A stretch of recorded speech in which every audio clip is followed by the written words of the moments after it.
Welcome to the Green Light Podcast. Friday is today. 9:30 a.m. Eastern is when we started. And we've got Week 9 NFL previews. It's still Halloween around here. And we're doing a little Halloween walkout. Our first member, Bo Allen, otherwise known as Nolan. Hey, Bo, how are you? Doing well. Decided to go the celebrity route this year. Be my favorite nose guard in the history of the NFL. You look hot, dude. It's going to be tough. Yeah, the mustache. We'll see if it stays on the whole time. Our next member of the Green Light Podcast, we've got producer extraordinaire Kingston, otherwise known as Rocky. Look at him go. Fast hands, fast hands, fast hands. He's about to run up some stairs. He's even got the sweat. Look at that. And now, from the Myrtle Beach Merman, we've got Tanner, otherwise known as Kenny Powers. Kenny Powers! Show it big. And now, from the Game of Thrones region, we have Dr. Fax, otherwise known as Corliss Valerian, my lord. My lord? What up, my lord? Man, the sea snake? That's what it is? Sea snake. And then we've got Macon, otherwise known as Reed Rothschild. Rothschild. Boogie Nights. Pretty hot boy. It's a good mustache. And last but not least, we have the king of the castle, Chris Long, otherwise known as King Crab.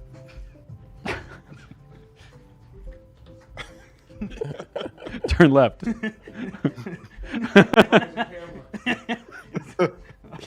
Up there.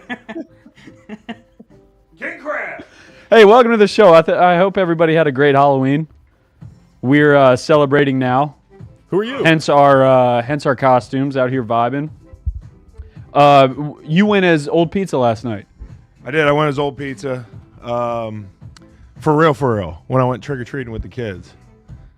It was sick. You know, I just got a pizza thing, and I got an old man mask, and I call it Old Pizza. So It looked pretty good. threw it together. This, I thought you were Kingler. who? Kingler. Who's that? It's a Pokemon. See, I didn't know that. I didn't know that. Happy Halloween, everybody. Yes, this is lipstick on my face. Yes, when I get home, my wife's going to be like, where the fuck have you been? I've been doing showbiz, babe. Hold on a second. Let me throw in my ears. How am I going to throw in my ears? I was wondering how that was. You know, it's Halloween. We'll make it work. Now, I know people are thinking, oh, Chris, you're painting your face. Is that okay? Yes, it is okay for me to put lipstick on my face. The color red is not on the no-fly zone for people like me. While we're here, I just wanted to talk about, I'm sure you've all seen it because all your favorite aggregators have talked about it. Ryan Clark putting a white guy mask on. Really disappointing. It's just... I had to wake up this morning and explain to my two kids, well, three kids. I didn't explain it to the baby because she wouldn't understand yet the nuances of racism in America. I read a Barstool blog by some guy named Dante. I cannot believe I read his fucking blog. Like I feel dirty having read this guy's blog. I feel like I clicked on like a nasty ad, like reading his blog. But it was basically like the headline was like, hey, all you triggered folk, get in here and read about Ryan Clark in whiteface. And then when you went in there, he was like, this sucks, not just because of the disingenuous outrage that we're going to see from but you mean your entire readership? Dante? And then he goes as far as saying that Bill's carrying the show. Hey, fuck you very much, Dante. I'm actually good at my job. That's why I have a job in TV and podcasting. I'm sure I could blog too. But yeah, no, You guys out there getting mad about Ryan Clark putting on a mask? I don't think you're thinking this through. Like that was like a carefully, like that was like a movie quality prosthetic mask. He was in there since 5:30 in the morning. People are asking me why I didn't wear a Chad Johnson mask. Well, number one, I was about because to, Ryan yeah. had all the mask people. And as far as I know, a mask would probably be okay. It's more the paint on your face. And there's a difference between somebody painting their face black because of the historical context and somebody, you know what the history of whiteface is? It's the Dave Chappelle show. And it's fucking awesome. Do you know what the history of blackface is? Look it up. Try to breathe through your nose, fellas. So thank you for the publicity, Dante. We needed that. Fucking Karen blog. Jesus Christ. I thought you were Barstool. You know, I thought it was comedy at all costs. Let me find out you got some Karens writing for you. All right, where do we start? We're going to start with a shout out to BetMGM. Oh, presenting BetMGM. sponsor of this lovely Friday. I love live show. BetMGM. As you know, we've teamed up with BetMGM. We'll be using BetMGM lines to make all our picks, and we'll have special offers for you listeners each week. If you haven't signed up for BetMGM yet, use bonus code GREENLIGHT, and you will get up to a $1,500 first bet offer on your first wager with BetMGM. Here's how it works. Number one, download the BetMGM app and sign up using bonus code GREENLIGHT.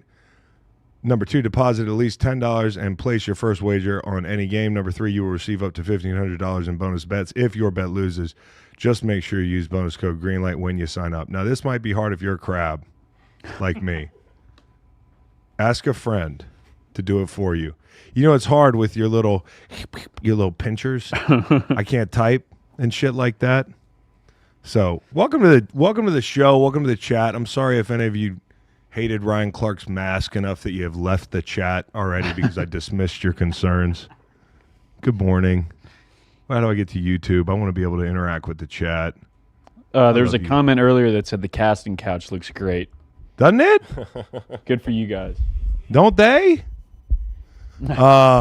Listen, I am I'm excited to have the whole gang in here. We love Halloween. How was Halloween? You don't love Halloween. I hate Halloween. That's why you keep the lights off and shit. Yeah. No, we participated this year. Did you? Yeah, both sides. We trick-or-treated and we handed out Well, I did candy. see you at trick-or-treating, but Yeah. you had a setup at your house? Oh, yeah. Yeah. Yeah, the whole thing. Ghosts outside the front door and everything. Did you like old pizza? Yeah. When you have to Explain it. explain it. Yeah, well, I you got to explain everything to these fucking people, you know? yeah. Hey, you want to explain who you are? You already did that, Reed? I don't, Rod Kimball. yeah. Major motion Everybody picture. knows. Yep. And then Nate. Corliss Valerian, the sea snake, My my lord. lord. The sea snake. Yeah. And my girl was Rainey's, who is Corliss' wife, and our daughter was Maylee's, who is the dragon. She was a dragon. So we're a game of How many people know who you are? A lot of people. Really? I mean, they're the only. It's like the only black characters I know that. I didn't want to say that. with the white hair, Right, right. dreads, Yeah, like, yeah, yeah. in the series. So Yeah.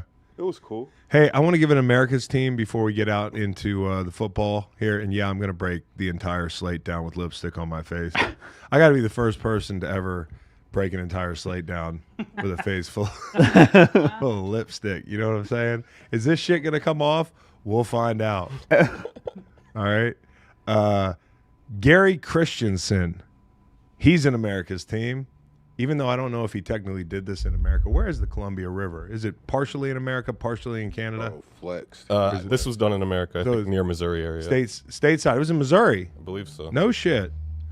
Okay, so the Columbia River. This guy Gary Christensen, he goes 46 miles to set the world record for distance traveled in a pumpkin down a river. Now, this is something that's near and dear to my heart because I'm on the short list. I'm like I'm in the top 10 maybe. I got to figure I'm in the top 10 No now. doubt, no 'Cause doubt. At one point I was in the top 2. I was a mile away from being the world record holder, but this is about Gary Christensen, not me. Congratulations to you, Gary Christensen. I'm coming for you. God. He's got a. You saying pause? Yeah. Everybody knows what I'm talking about. I want to break that record. But look, here's the thing about his record. What? Like, He grew his own pumpkin. that's the thing. I understand, That's bro, the but flex, But bro. does he have to break down every game every week? No, I hear you, bro. But that's, I have like another job. I hear I'm sure he you. might have another job. He might have another job. And a lot too, of bro. growing a pumpkin's pretty passive. You put the seed in the ground. Just and- throw it. Just try it then. No, because I need a good, strong pumpkin.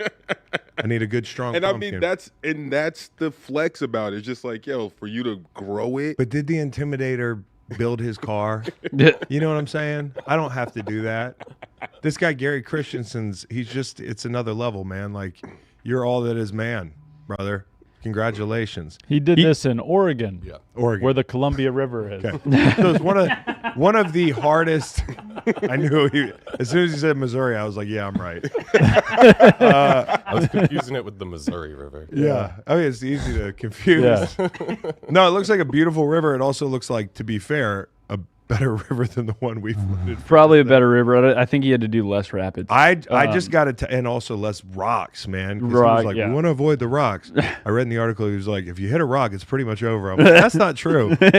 You can keep going. You can for hit like miles and miles. 500 rocks. But one of the hardest things I've ever done in my life. So congratulations to this guy. I mean, that is crazy. He races pumpkins in the West Coast Giant Pumpkin Regatta, an annual festival held in Tualatin, Oregon.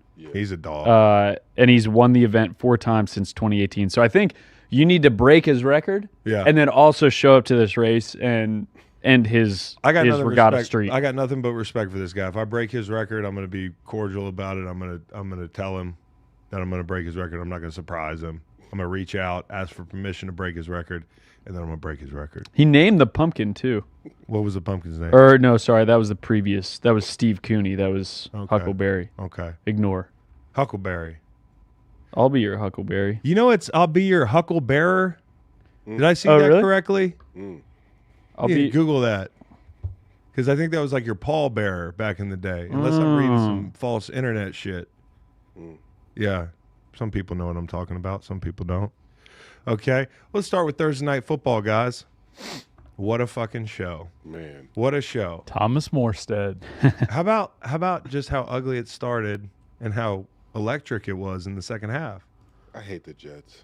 You hate the Jets. Like, why didn't they give the ball to Gibson on that play? Like, why give it to that rookie? To the rookie? Yeah, why? Gibson would have Malachi held on to the Corley? ball. Yeah, why? I've been scoring a lot of touchdowns with him in Madden. He's got a lot of potential, and then he finally gets the ball. And the worst person that can have a grudge with you is Aaron Rodgers. Oh, And but he's running out. He's running out of people he is running out of people, but 'Cause I he- wonder when that kid will get the ball again. because Mike Williams. He's a talented kid. Mike Williams fucked up the red line thing. Then this Corley guy does this. I mean, there were just all sorts of Jetsy mistakes last night. Like, think about it. There was the Corley thing, which, by the way, if that happens anywhere in the NFL, like, that should be shown in Monday morning meetings. And when any good team is showing that footage. So either the guy didn't see it, which is a problem, and I'm talking about what happened last week with Kyle Pitts, and luckily Kyle Pitts didn't have a pylon cam. That was that's not the difference. case everywhere. Yeah. But Corley should have seen that. If he didn't, that's on the coaching staff. It's not on the coaching staff that he made the mistake. Any football player, they said rookie mistake. Last time I checked, that's a fucking touchback in college too. So, like, I look at that and I'm like, either the team didn't have him prepared or he wasn't prepared. Either way, it's so Jetsy. There's a 4th and 21 that gets negated on a special teams play. CJ gets a first down.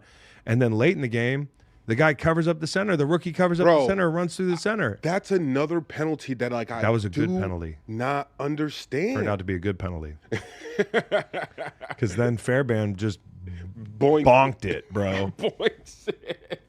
Bro, I don't understand like how that Yeah. if you can get any penalty like for a special teams player, that's probably the last penalty you should get. Like you can't touch the center. Yeah, it's pretty standard operating shit. And also, congratulations, Thursday Night Time Machine. Macon gets a win. What's the tally now? 5-4 you. Jesus. But man. hey, you were 3 yards away at one point from being a 2-pointer away from nailing the score at 21-18. I know, bro. I looked up at one point. Now, if you tailed me, you're 4 for 4 last night. So we hit all that stuff. But Macon had the Thursday Night Time Machine win. We were this close to hitting it on the head. Yeah. And now the Jets are, I guess, alive. I think the troubling thing about this game for me is like how the Texans perform. Like this is, to me, I'm not trying to take anything away from the Jets. The Jets really fought hard in this game, and Devontae Adams getting up off the turf when he passed that concussion deal, comes back. I don't know why you have Jalen Petrie in man coverage with the game on the line. Like that to me it shouldn't happen. Like of all the guys that I want on Devontae Adams, that's the last guy. He also got burnt out of the half on that touchdown to, I think that was Petrie on the Garrett Wilson touchdown, which Aaron Rodgers needs to buy Garrett Wilson something really fucking nice. I don't know if he's into four-wheelers or watches or what are you into, Garrett? Because he deserves the most expensive one. Guess what? What? I have a quiet receiver, most receivers yards for the season, Garrett Wilson. What's the odds on that? It's not going to happen. Damn. Well, no. He's only like 80 yards away from the top rating. Is he right? Is he really? He's like in 5th place. You're rating. fucking kidding me. I'm being Right. serious. He's in second now, but he's Oh. got a game on Okay. everybody. He's got a game, Well, and sometimes Adams two. is here now, which I kind of worry about. That's all I'm saying. What were the odds on that? Pretty good. Pretty good? I don't know exactly. Top 5 is Chase, Wilson, Jefferson, Lamb, McLaurin. But was- I like that was because they're that- gonna be losing games. More importantly, was that catch as good as the Odell catch? They were putting that catch in the Yeah. same. We were talking about that Yes. last night. Same neighborhood, yeah. It's in the same neighborhood. Yeah, Uh-huh. that's a good way to put it. Like I don't want to pick one. But like to be able to flex like your kind of your leg and your shin to go down like first, like for them to see that, like that's also something like for him to kind of like try to push pressure down Yeah. to get anything inbound.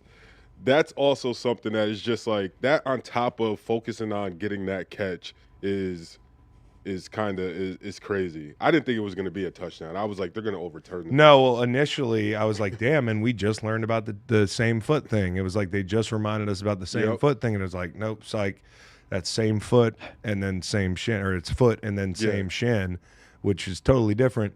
And there was a moment before that play where I actually felt bad for Aaron Rodgers. I really did. I did. I don't know about you guys. Never. Okay. But I felt for Aaron Rodgers when he tucked it and ran and fucking went demolition derby down to the goal line.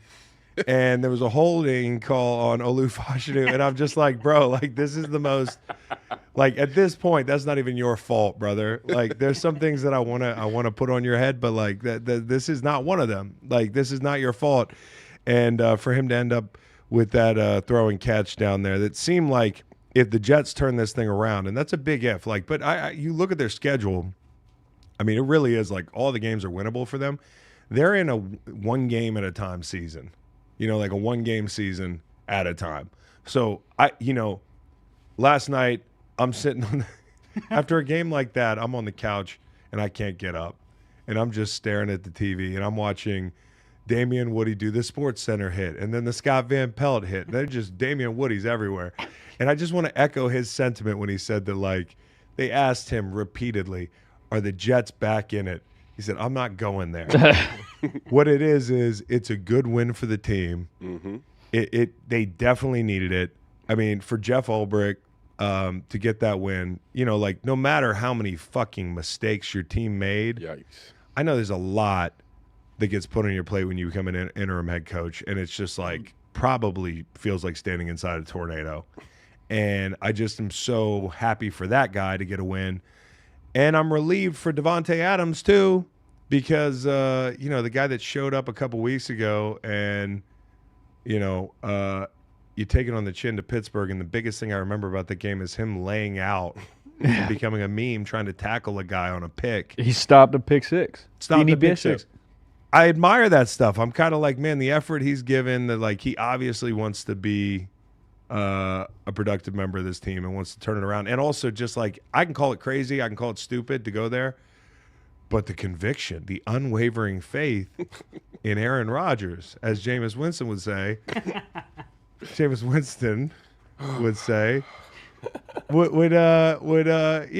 that's impressive. So, and for Rodgers, man, like he made some nice throws, dude. He made some nice throws. For them to be on the page they were on the beginning of the game and then to finish it the way they did, that's pretty impressive. Boo Birds were out. Boo Birds. Boo Birds were out. Bad bro. Black Unis were out. Bad black Oh, unis, bad really? end zone. Yeah, they're bad. Bad end zone. Yeah. But the Jets' interior offensive line's a problem. It's going to stay a problem. The Jets' offensive line's a problem. It's going to stay a problem. Autry, I told you about him coming back for Houston. He's going to be a problem for teams that play him. Hey, I got a question for you. Maybe it's just banged up, but what do we make of Sauce Gardner? His travails Man, last night. somebody said we got to call him Ahmad now. He can't be. That's crazy. I almost just did it too. Don't do it because I think he might just be banged up. Yeah. Okay. You know, the seasons are long. Thursdays are hard. We got to. Yeah, I mean, it's And a he's short the- week. And you got to think about it. During the week, he's probably a guy that you probably can take a few days off during the week to get right for Sunday. But when you play on Thursday, that's what it looks like sometimes. Like he got that penalty to save himself from giving up a touchdown, but you see him trying to turn on that knee or ankle, whatever it is, and you can just see that like he didn't have it. Don't look right. Yeah, It doesn't look right. it's a long season. These are long careers these guys have, and like guys go through ebbs and flows. And I'm not going to write the guy off because Jets fans are wondering if he's washed. Like that's washed is a heavy accusation. Aaron I think. Rodgers effect, man. No, so I think this was just a big win for a team that absolutely needed it. And Houston, to me, I'm not worried about them come January, but I'm worried about them right now. Sometimes and Ryan Clark, who we've already talked about on this show, RC. And by the way, I thought the fucking costume was hilarious in that it didn't look anything like Bill. It looked more like Robert Kraft. Honestly, I walked in, I was like, bro, like it doesn't even look like. But they spent 5 hours in there, and you want to know why? I told you why we didn't get to put a fucking synthetic mask on. I would have made a mask of somebody, but Ryan fucking monopolized the people. They were in there at 5 a.m. with Ryan all day long. It was like they were getting ready to be an extra in Coneheads, which remains to be some of the most impressive makeup work in film history. You know what I'm saying? But anyways, Ryan Clark said this the other day, and I agree, and we talked about this before, is like sometimes you have to lose a game to really go through it as a team. Like you can be playing like shit, and Houston's been playing like shit. Like Houston's been playing like the reason we picked the Jets, I think, I don't want to speak for Macon, is more about Houston playing like shit. And especially going back to last year, like when Houston did not have the receivers, do you remember the game that C.J. Stroud looked really human in? It was against the Jets. It was up in New York. It was in the rain. He was down receivers. Same thing, minus the rain, different pieces. You lose Diggs on an ACL. Nico Collins is still out. The offensive line is atrocious right now. I mean, it's bad. Guys are getting beat left and right. There's guys coming out of the game. The guys replacing them are getting beat. There's guys getting beat for sacks. And then when you watch the replay, there's another guy that also got beat for the sack. And you're like, I didn't even see that. Like, it's bad. So can they fix that? I don't know. But this wasn't Bobby Slowick's best game. This isn't Bobby Slowick's best stretch of football. And C.J. Stroud is starting to not play that well. I mean, he's missing some things that I would expect him to make because I think he's an elite quarterback. And, yeah, you can write things off to sophomore slump, but I don't think D'Amico's done the best job in the world as of late. I think there were mistakes that they made last night that, to me, it's like, why are we running a damn a wide receiver pass down in the goal line, or down in the red zone? Like these red zone trips grow on fucking trees. Son, the red zone, Bobby, son, the red zone trips don't grow on trees, Bobby. You got to make the most of them. You can't be fucking around down there. And so I just think generally the Texans needed this loss so they can get in the meeting room and then get at each other's throats a little bit. You know what I'm saying? Because sometimes after a win, when things are bad, you want to be like, hey, it's your fault. But you're like, we won the game. But now you lost the game. We can do a little of this. We can do a little infighting. And I don't mean infighting, but I mean coaches jumping down people's shit. You can't jump down people's shit after a win because everybody's like, we won the game, coach. even though every week the film should be coached the same way, which is dead honest. The Detroit Lions head to NRG next week. Yeah. I actually feel like due to the lack of pass rush, this might be a good chance for them to get right. I mean, like the Jets with Hassan Reddick, who, by the way, showed up a lot last night off the street, couple weeks playing football, and he looks like a rusher. Yeah, knocked them back when they were going in for that score to That's right. give you Thursday Night Time Machine. 8 pressures So fucked up. last night. 8 pressures. And Will McDonald was all over the field last night, had an injury. Mm-hmm. They were calling it non-contact. I feel like his ankle might have got clipped. When I saw in real time, like his foot was planted, and it was like just a quick clip, like somebody else's leg kind of ran into it. I don't know if y'all saw it Yeah, that it, way. it looked like the tackle Tunsil. But hit that's it, not like, non-contact. We right. keep calling it non-contact because that sounds like it's an Achilles or something. It wasn't like anything like that. So, anyways. He had season high 9 pressures Quentin on 33. Quentin Williams was beasting in there too. Yeah, running over dudes. Oh my goodness. Oh, yeah. Pushing O lineman in the backfield all night. That's He not pushed him. He pushed him. Yeah. Elliot in Bless the me. chat Thank wanted you. to know if you'd rather play a full game at MetLife or watch a full game at FedEx Field. Watch a full game at FedEx Field. Really? Yeah. Yeah. walking out with your- MetLife's turf has taken a lot. Yeah, It's dude. taken a lot of ACLs, a lot of Achilles. I a might lot of get crushed ankle. by a falling refrigerator at the Commie Stadium, but I wouldn't even know, you know? Mm-hmm. And if I pop my Achilles on that damn MetLife turf, it's a year-long thing, dude. I can't do that.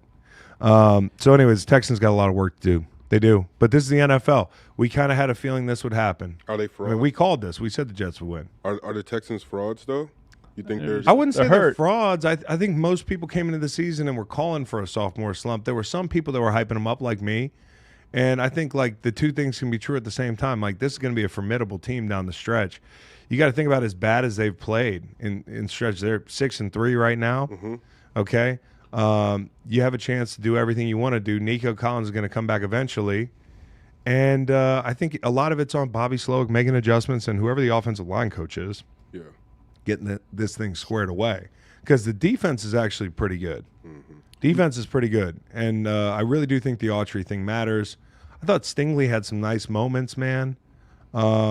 Petrie in man coverage is going to hurt you. And if teams can get him in man coverage like that, that's the matchup you want. So they got to do a good job of staying out of those matchups. I just don't understand it, Nate. King Offensive Crab line, don't understand it. offensive line coach is Chris Strausser. Come on, Chris Strausser. Walk over to the D coordinator and say, what the fuck? I don't care if it's the head coach. Why do we have Petrie on Devontae Adams with the game on the line? The damn game on the line. Oh, Strausser graduated from Chico State University in 1989. That's where Ace is from. Ace huh? from Chico. Ace from Chico. Our guy. I hope he's still watching. Yeah. Listening. What up, Ace? Ace, what's good? All right, so where are we going next? Where am I? Lions and Packers, and we have Oh, to, our MRP. MRP. We got to let everybody know. Oh, let's talk about it. Lions versus Packers, our game of the week. I'm going to enjoy this LeBron James. LeBron times Hennessy time King Crab. This is a moment right here. Lakers playing pretty well. It's because we're drinking. It's early, Because isn't we're it? drinking this. Didn't they just lose 2 in a row? Yeah, I think 3-2. What the fuck do you know? And yet still playing pretty well. I mean, they're playing pretty well. Are they? Yeah. Interesting. That's interesting. It's Matt's back there. Like, I'll kick off. Most that random sucks. player. My friend coaches the Lakers. I just remembered. No, he's actually doing a good job. Yo, you know what's crazy? They are playing well. What just happened is crazy. Because I would consider JJ a friend. I mean, we're not like Yeah. boys, but I know JJ. I love JJ, especially for a Duke guy. He's like my Torrey Smith, the Torrey Smith of Duke for me. Okay, but Cave Springs native. But now I literally get to look up and be like, oh, my friend coaches the Lakers. And hopefully it's at the end of the season they're like fucking above 500 or something. Is that what you think it's going to be?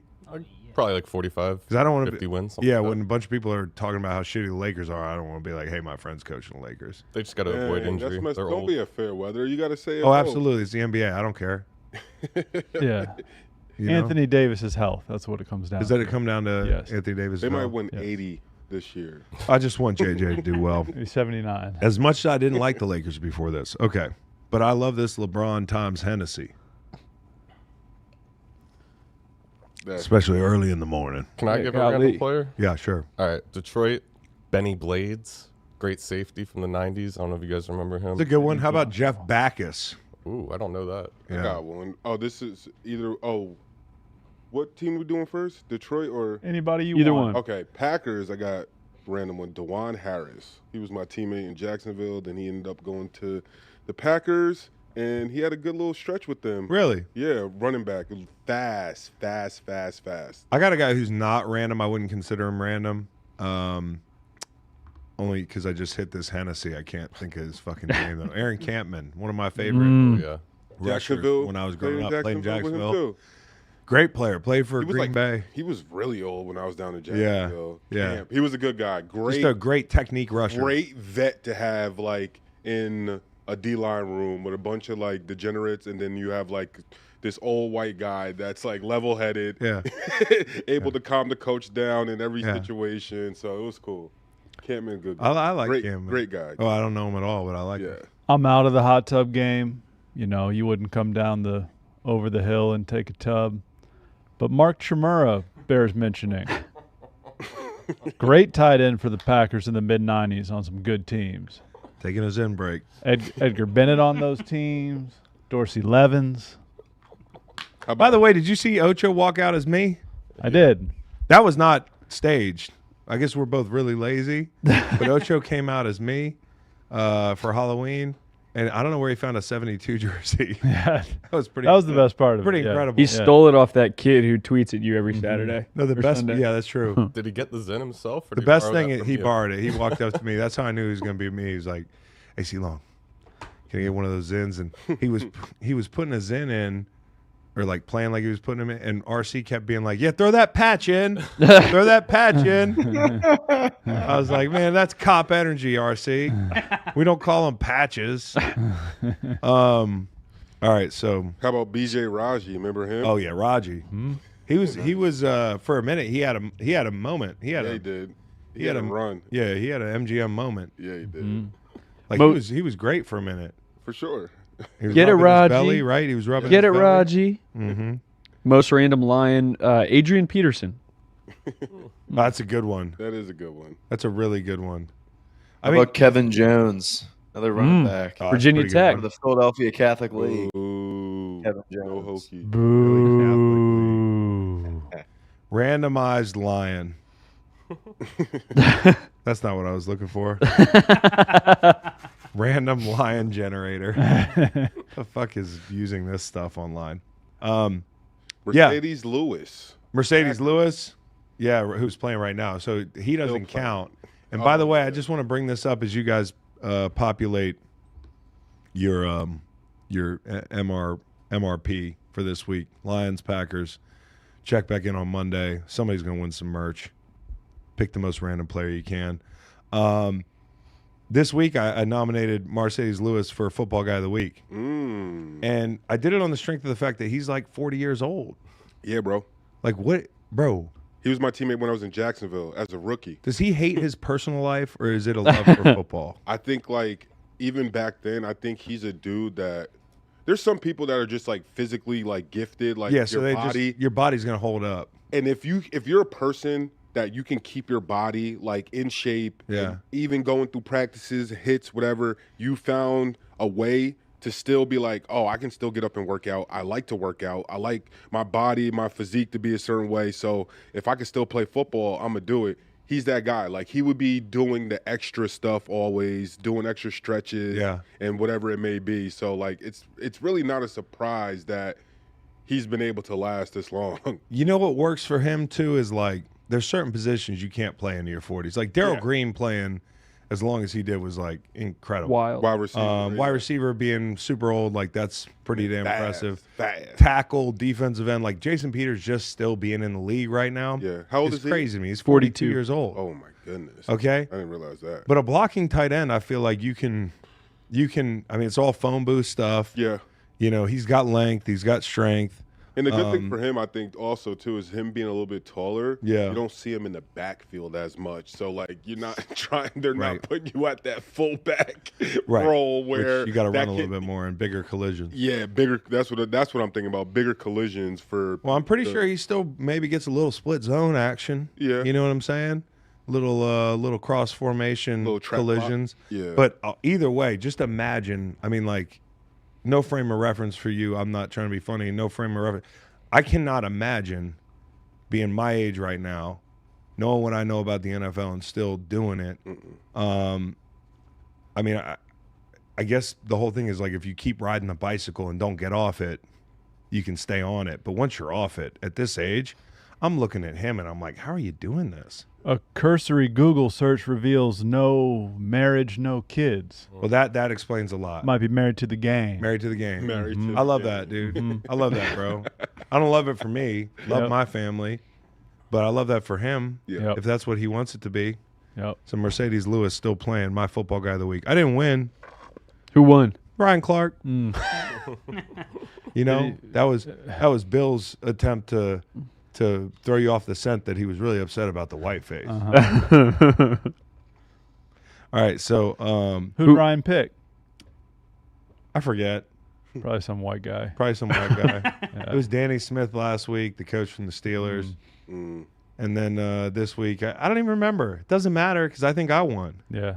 You know what I'm saying? Oh, Danny Smith, the special teams coach. Special teams Oh, coach. yeah, he's cool. He won me some money. So Lions Packers, I think I'm sure. what's interesting about this game is like if anybody remembers last year, I think it was Thanksgiving. The Packers jumped these guys. And this is like around the time we were figuring out the Packers were legit. You know what I'm saying? They came out, took a shot to Watson. You know, they went at who was the guy last year? 23 for the Lions. He's not on the team anymore.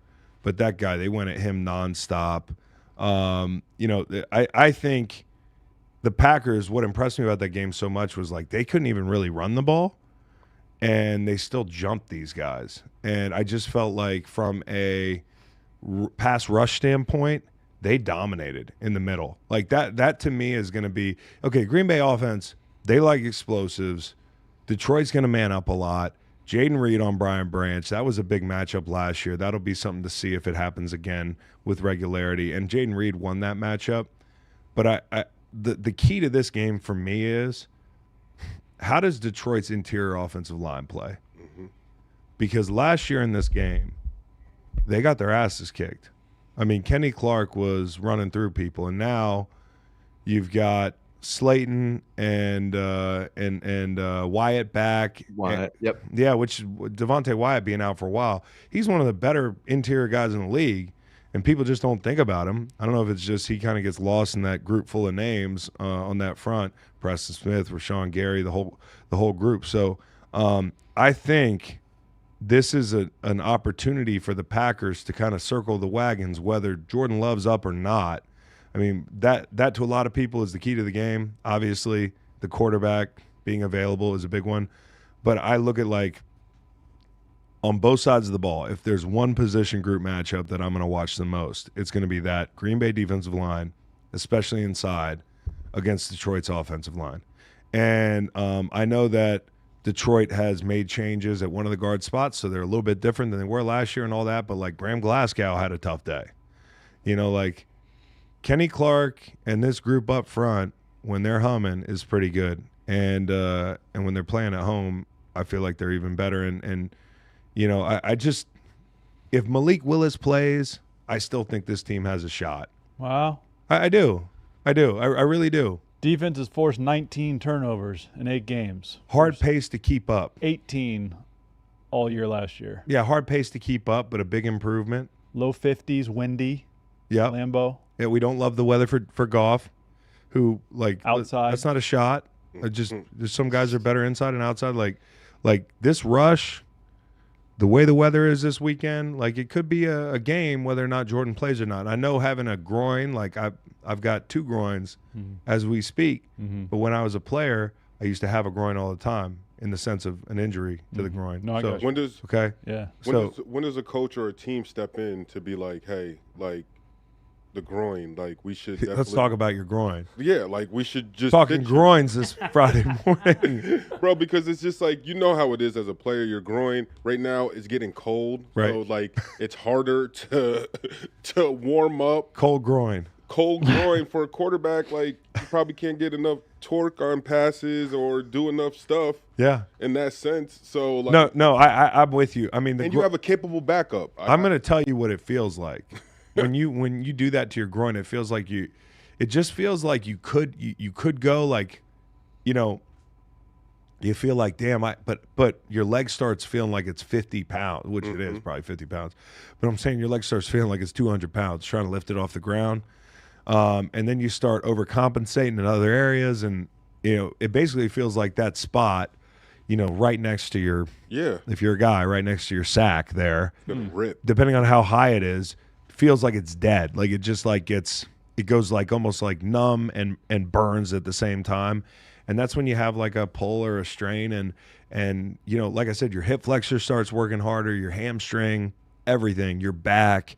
So I kind of look at this and, you know, for Jordan Love, and I say, you know, I know this is a big game. And if I had a groin, now I don't know the severity of his groin, but like if I had a groin that I was playing through last week, but eventually had to come out of the game, a week of rest usually did me enough to go play defensive end in the NFL. But what I'm saying is, like, I would imagine Jordan Love really wants to play in this game. He's tough. He's durable. He actually looked pretty good last week fighting through it until he couldn't. So I expect to see him. But if we don't see him, I do think there's a path forward for these guys. My neck, my back, the groin on my quarterback. Uh-huh. Yeah. I know where you're going with that. Yeah. Yeah. That's good. Who sang that song? Kaya. Kaya. Yeah. Yeah. Greg M in the chat says King Crab talking about a burning groin. Burning groin. Yeah, not like that though. You know what I'm saying? Lions have scored 42, 47, 31, 52 last 4 games. Probably going to be fewer than that on Sunday. I just want to say this though. I thought something was really impressive coming out of last week for Green Bay. Anybody else see LaFleur talking about that little leak wheel? Yep. Online? It was really cool. It was really cool. Good question. Somebody in the press pool was like, "Hey, LaFleur, was that a can?" And he was like, "Good job. That was a can, but it wasn't just a can. That wasn't even in the game plan." We talked about it on Tuesday of the week. And if you remember the play, it's the big Jaden Reed explosive at the end of the game that basically sets up the win. And I talked about this.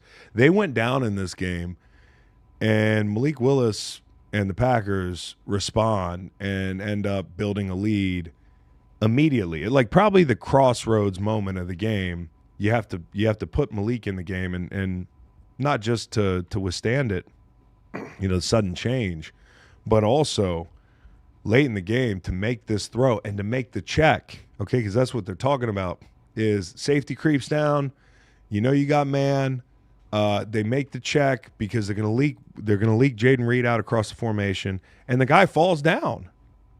I mean, the guy falls down. It works to perfection, and not just the fact that this young kid has the autonomy and the ability to make this check, but also that the entire team, the synergy on this team right now is off the charts. I mean, you just think about the staff. I think Matt LaFleur is a great coach. We went up there and visited in camp. You could tell everybody's on the same page. It's good energy. There's a lot of trust. There's a lot of synergy. And so I was just so impressed by, like, when you hear about a young quarterback who a month or two ago, they were, like, shocked at how raw he was. The word out of there was, like, and this wasn't from our trip to camp, like, I've heard this elsewhere, is, like, they were shocked at how underdeveloped Malik Willis was. Like, which also goes to show you how one place is – I think people are finally catching up to this in the NFL. Frickin' Liberty. What? Couldn't coach the kid up. Liberty and Tennessee. Mm-hmm. You know, like every NFL destination is not the same for young players. I think people are finally coming to terms with that. Like Malik Willis, especially quarterbacks, just a month or two in the building, and he's checking you into your biggest play of the game. And he's taking it upon himself to make those decisions and to execute. And I just really like this Packers team. I know Detroit Lions best team in the NFC. I got them in the Super Bowl and that sort of thing. But this team last year proved to be a pretty tough matchup for them in Game 2. And ever since, this Green Bay team is kind of like taking off. And you got to watch the explosives, the whole thing. So Packers, the biggest challenge for them is going to be stopping this run game. We talk about the Lions every week. I could gawk over how they block up front every week in the run game. I mean, we did last week in Tennessee. You can't give them short fields like they had last week. You have to make them earn things, Yeah, and if the rush can get Jared Goff off the spot, I think you got a shot. I really do. The Lions have won the last 2 games they played at Lambeau. Does that give you any? Goddamn, Brad Holmes aura. Are y'all all just so sensitive? You football fans, you all so sensitive. Brad Holmes aura. Chris is talking about the Packers like they're 6-1 with a 100-point differential. I've been blowing you guys for 2 months. Whoa. Are you that scarred? Are you that scarred of a fan base that you can't sit through one preview where we're talking about the Packers? Just dry your tears, man. Grab a box of Kleenex and dry your tears. The Packers are a good team. We're not saying that we just said we put you in the Super Bowl. Kleenex will also help with all the blowing you've been doing. Exactly, dude. And maybe for Halloween, be somebody who's not so sensitive. It's going to be a great game. It's the game of the week. You just want us to come in here and talk about Dan Campbell for 6 minutes? Because I can do that every week. All right, what's the next game? Broncos Ravens, God's team. And Lamar Jackson has not practiced the last 2 days. Hey, Brad Holmesar, let me say this more succinctly. Blow me, man. Oh, Chris is a Packer lover and a Lions hater. 69 situation now. Hold on. Let me get my little crab piece out. All right. Colts Vikings. What's next? Broncos Ravens. Broncos Ravens. Broncos Ravens. You want God's team to go next. God's team is next. You want God's team to go next. And, hey, listen, I can't figure it out with the Ravens whether they're going to play down to – you know how they play down to teams? Yep. But in this case, are the Broncos down? Defense is good. You know what I'm saying? You can't really play down to the Broncos level because they'll beat you.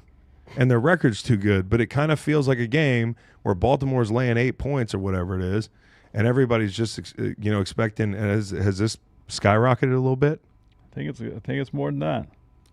8 exactly. Ooh, 8. Let's go Broncos! Yeah. So 8 points. What do we have 5 wins right now? What? Broncos? Yeah. Broncos? Oh my God! To get to 6 wins would be Not going to happen. I don't know, man. It's just I think about it like this, guys. You just said it. Lamar has not practiced this week, and they just got a new receiver. How does that work? How does that work out? Your star quarterback not practicing right when you acquire. I think it's fine. I think it's new rest. receiver? I think they rested him. But what about timing? What about like all that? What do you mean? Like for the new No, I agree, but they just might not work him in that much. They might not feel like, hey, this is the week where we absolutely have to have something out of him. Like there's going to be weeks down the. They're making this trade for the rest of the season, not this for week. the long haul. When Amari Cooper came to Buffalo, they barely used him. Now, you could argue this is a really big challenge with Pat Surtain out there and, all the guys they have and, you need all hands on deck. But what I'm surprised about is like with the Deontay Johnson trade a couple weeks ago, it felt like they liked their group. Like when the Devontae Adams thing happened, They're dropping the ball. they were like, we like the group. Yeah. We're going to stand pat. And then, when it comes to last weekend, I guess it was that disappointing to have those drops and like just to be let down that much that they went and made a move. And honestly, it's hard to argue with. For years, we've been talking about not, investing in Lamar Jackson. And this is not a big investment. It didn't take much to get this guy. No. And for Panthers fans, I think some people expected to get more for him. What was he worth in the summer? What has he done since the summer to be worth more? Just because a good team wants him, you know what I'm saying? So I look at and initially when I heard Deontay Johnson, I was like, ugh. I'll just be honest, because I've watched a lot of Steelers games, man. Like the guy makes a lot of mistakes. He doesn't seem to be consistent. I'm not saying he's a bad player. He's a good player. There's a reason they went out and got him. He can get open. But you got to hope that he's on his best behavior, and I mean like from a standpoint of like the details and just doing all the little things. And I think he will be because he's never caught the ball from a quarterback like this. He's never been in he's been in a program. That's the one thing that worries me. He was in a program where everybody buys in Pittsburgh. Mm-hmm. But Baltimore is another one of these programs, right? And you're catching the ball from an MVP, and you're going to have a chance to win, and it's a contract year for you. So whether it's a rental or not, I feel like you're going to get your best ball out of him. And, he'll probably be – me and Nolan were talking about this. I mean, like, as good as Bateman's played, Bateman's probably a 3. He's probably the 2 eventually. And, Zay Flowers the 1. They still have Nelson Aguilar and some good tight ends. So I think this is a good move for them. And Denver's defense has given up 20 points twice this year. So I think whether Deontay Johnson's out there or not, this is going to be a tough ask. Of his 30 catches in Carolina, 20 went for first downs. Yeah. Interesting little tidbit That for is an Deontay. interesting tidbit. Yeah. Fuck it. He's a 3. Yeah, there you He's go. worth a 3, Panthers fans. But I mean, like, listen, I think the thing I worry about is the amount of blitz that you guys bring Denver. I mean, very aggressive. Lamar Second most in the NFL. Yeah, and Lamar shreds the blitz. And Lamar also can hurt you with his legs when you bring pressure. So they need to be careful about that. I think Vance Joseph done a great job. Nick Bonito, who's breaking out this year in a big way. This is really a breakout year. 6 sacks the last 6 games. This is the longest streak in the NFL. To go on a heater like that, you got to be rolling. So they've got some rushers. We always talk about Zach Allen, Cooper, those guys, Bonito, like Baron Browning. They can roll. Yeah. So, I think this is going to be a fun game. I don't know. I don't know about the 8 points. I really don't know how it's going to go. I really don't, because I don't know how Bo Nix is going to play. He's had a great month, but now he's running into a team that has given up a lot of explosives. That's not really what I think about when I think about Denver's offense. I don't think about like Bo Nix, just chucking the ball down the field. There were 3 drop deep balls last week. And how'd they look?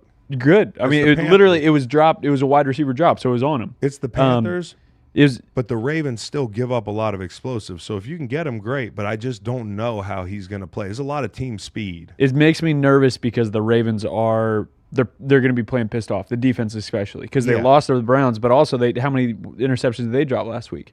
They're like Bo Nix, if he serves one up, they're not going to drop it. Cowboy. Last 4 weeks, Bo Nix has taken 3.36 seconds to get rid of the ball, league high. Yeah. Now, if you have the time, you take the time, but not going to have the time this week. No. Yeah. And last week I saw there was a figure of time to pressure was like super high, and this week as bad as.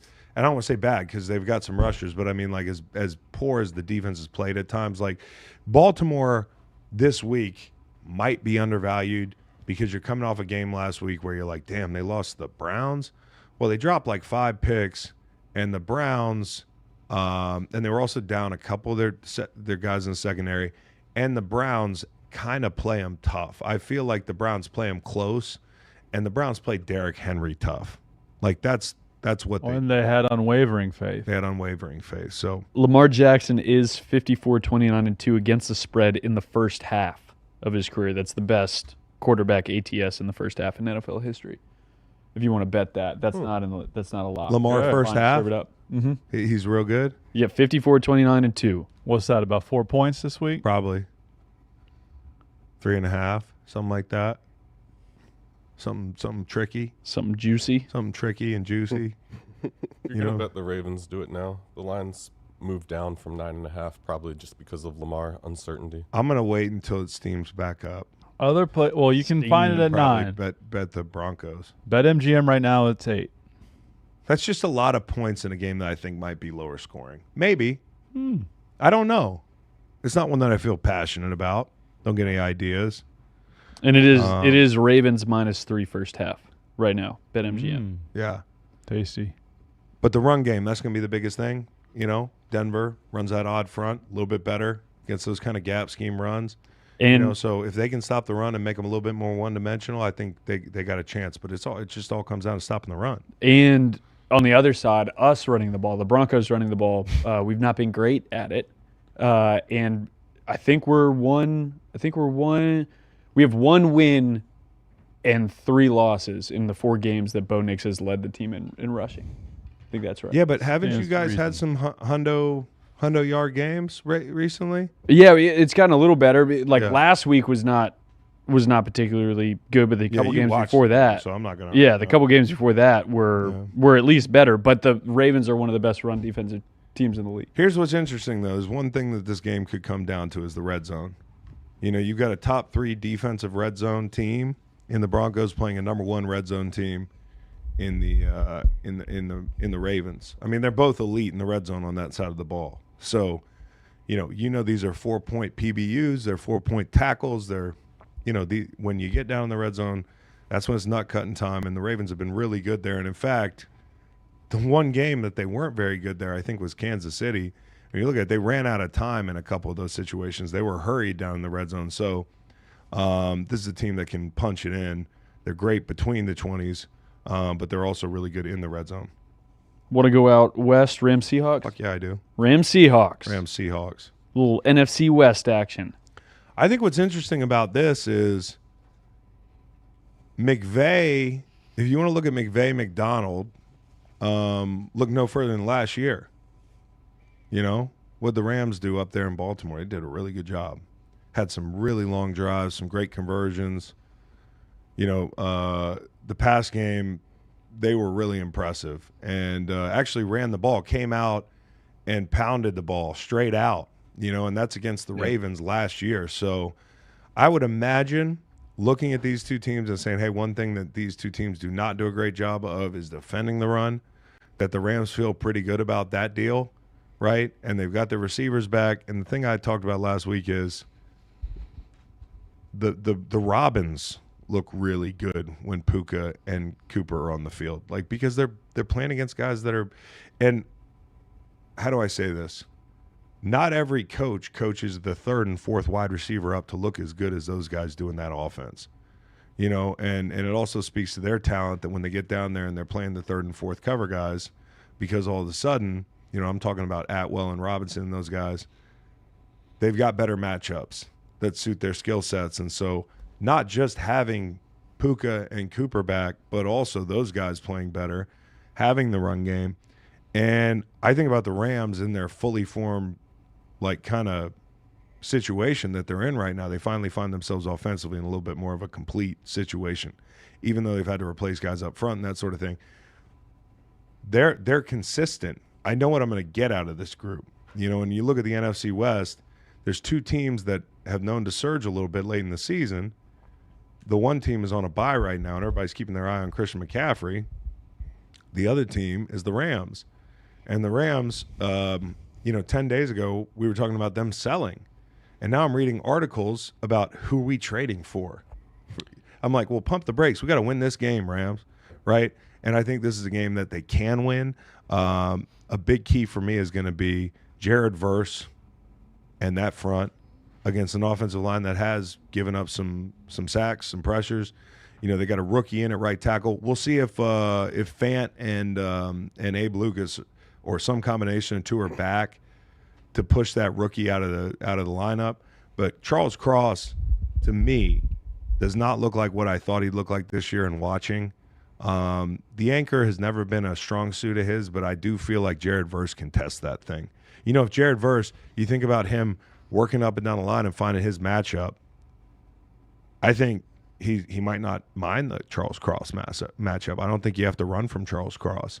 And I think watching him is going to be key to this game. It's also going to be key to the game to see if DK Metcalf plays on that MCL. He hasn't practiced. I don't know what his deal is today. Nolan, what we got on the injury report with these 2 teams? Yeah, DK has not practiced yet this week. Mike McDonald said earlier this week that he's optimistic to have DK in the lineup, but obviously if practice participation is an indication it's not tracking that way. And then Noah Fant was also DMP for them this week. To your point on the tackles, George Fant was one that Mike McDonald mentioned they're going to kind of see how this week goes for him to see if he can push Michael Drew on the lineup. But it Yeah. sounds like that'll be kind of game time. Tales of a Weed Smoker asks, bro, at what point does Mike McDonald make a change at QB? I don't think he does. I don't think QB is necessarily I mean, you know, Geno has played a couple games where he hasn't been his best, but I don't think that's the position you're looking at. Like, I look at this group and it's the consistency for me. It's like last week they got the ball run up their ass. You know, they have been down guys in the secondary. They've been getting some of them back, and you know, like I think Ernest Jones' revenge game is an interesting story here. Like Ernest Jones, very curiously not a Ram anymore. Now he was extracted from Tennessee. How did you think he played last week? 15 tackles. Very active. I'll say that, but I can't say for sure. You know, I'm interested to see him this weekend. You talk about like a challenge. Hey, McVay might want him back. You saw that this week in the press conference. Like he looked like he kind of like acknowledges this is maybe a decision that they want back, which is kind of a rare thing, which is why I like McVay. Just kind of straight up. But they also know the kid really well. You know, it's a tough offense to play for a linebacker. It's a tough offense to play for a linebacking core. You know, and that hadn't been a strong suit for, you know, Mike McDonald. I said this last year. He had Patrick Queen and Roquan Smith. And he walked out this year and he had Baker and Dodson. And, like, that just was not going well. So I want to write some of what happened last week off to Seattle, like having to make some moves on the defensive side of the ball, maybe being a little distracted. I also think Buffalo's really good. Okay. This is going to be a game where it's like, is it a tough place to play in Seattle anymore? 12s gave up their tickets to Bills Mafia last week. Yeah, I know. At the end of the game. Did you see that video at the end of the game? Yeah. Josh walking out, MVP. Mm-hmm. It did not used to be like that in that place. It was a really tough place to play. I don't know if it's the same type of place. So I'm really interested. If Metcalf plays, get the size advantage over most of the guys he's going to line up against. But certainly Darius Williams. Again, Rams, if you want to make a trade, let's win this game first, right? Sure. But there is no bigger difference through 7 games than 2-5 or 3-4. And they got the Vikings to get to 3-4, Yeah. and now they're on a business trip with some confidence. Totally. They're a confident group this week. There's a good way to put it. They Yep. got to feel like they were reminded of who they can be last week. And dodging a bullet doesn't look like Cam Curl was hurt too bad, right? Like that to me was a big one early in that game. And if the pass rush can keep coming along, and hey, maybe they are buyers in a really like understated way before the deadline on defense. You know, we'll see. But this is going to be, I think, a pretty fun one. I'll say that with some confidence. Fun game. Will the Colts Vikings be a fun game? Oh, yeah, I think so.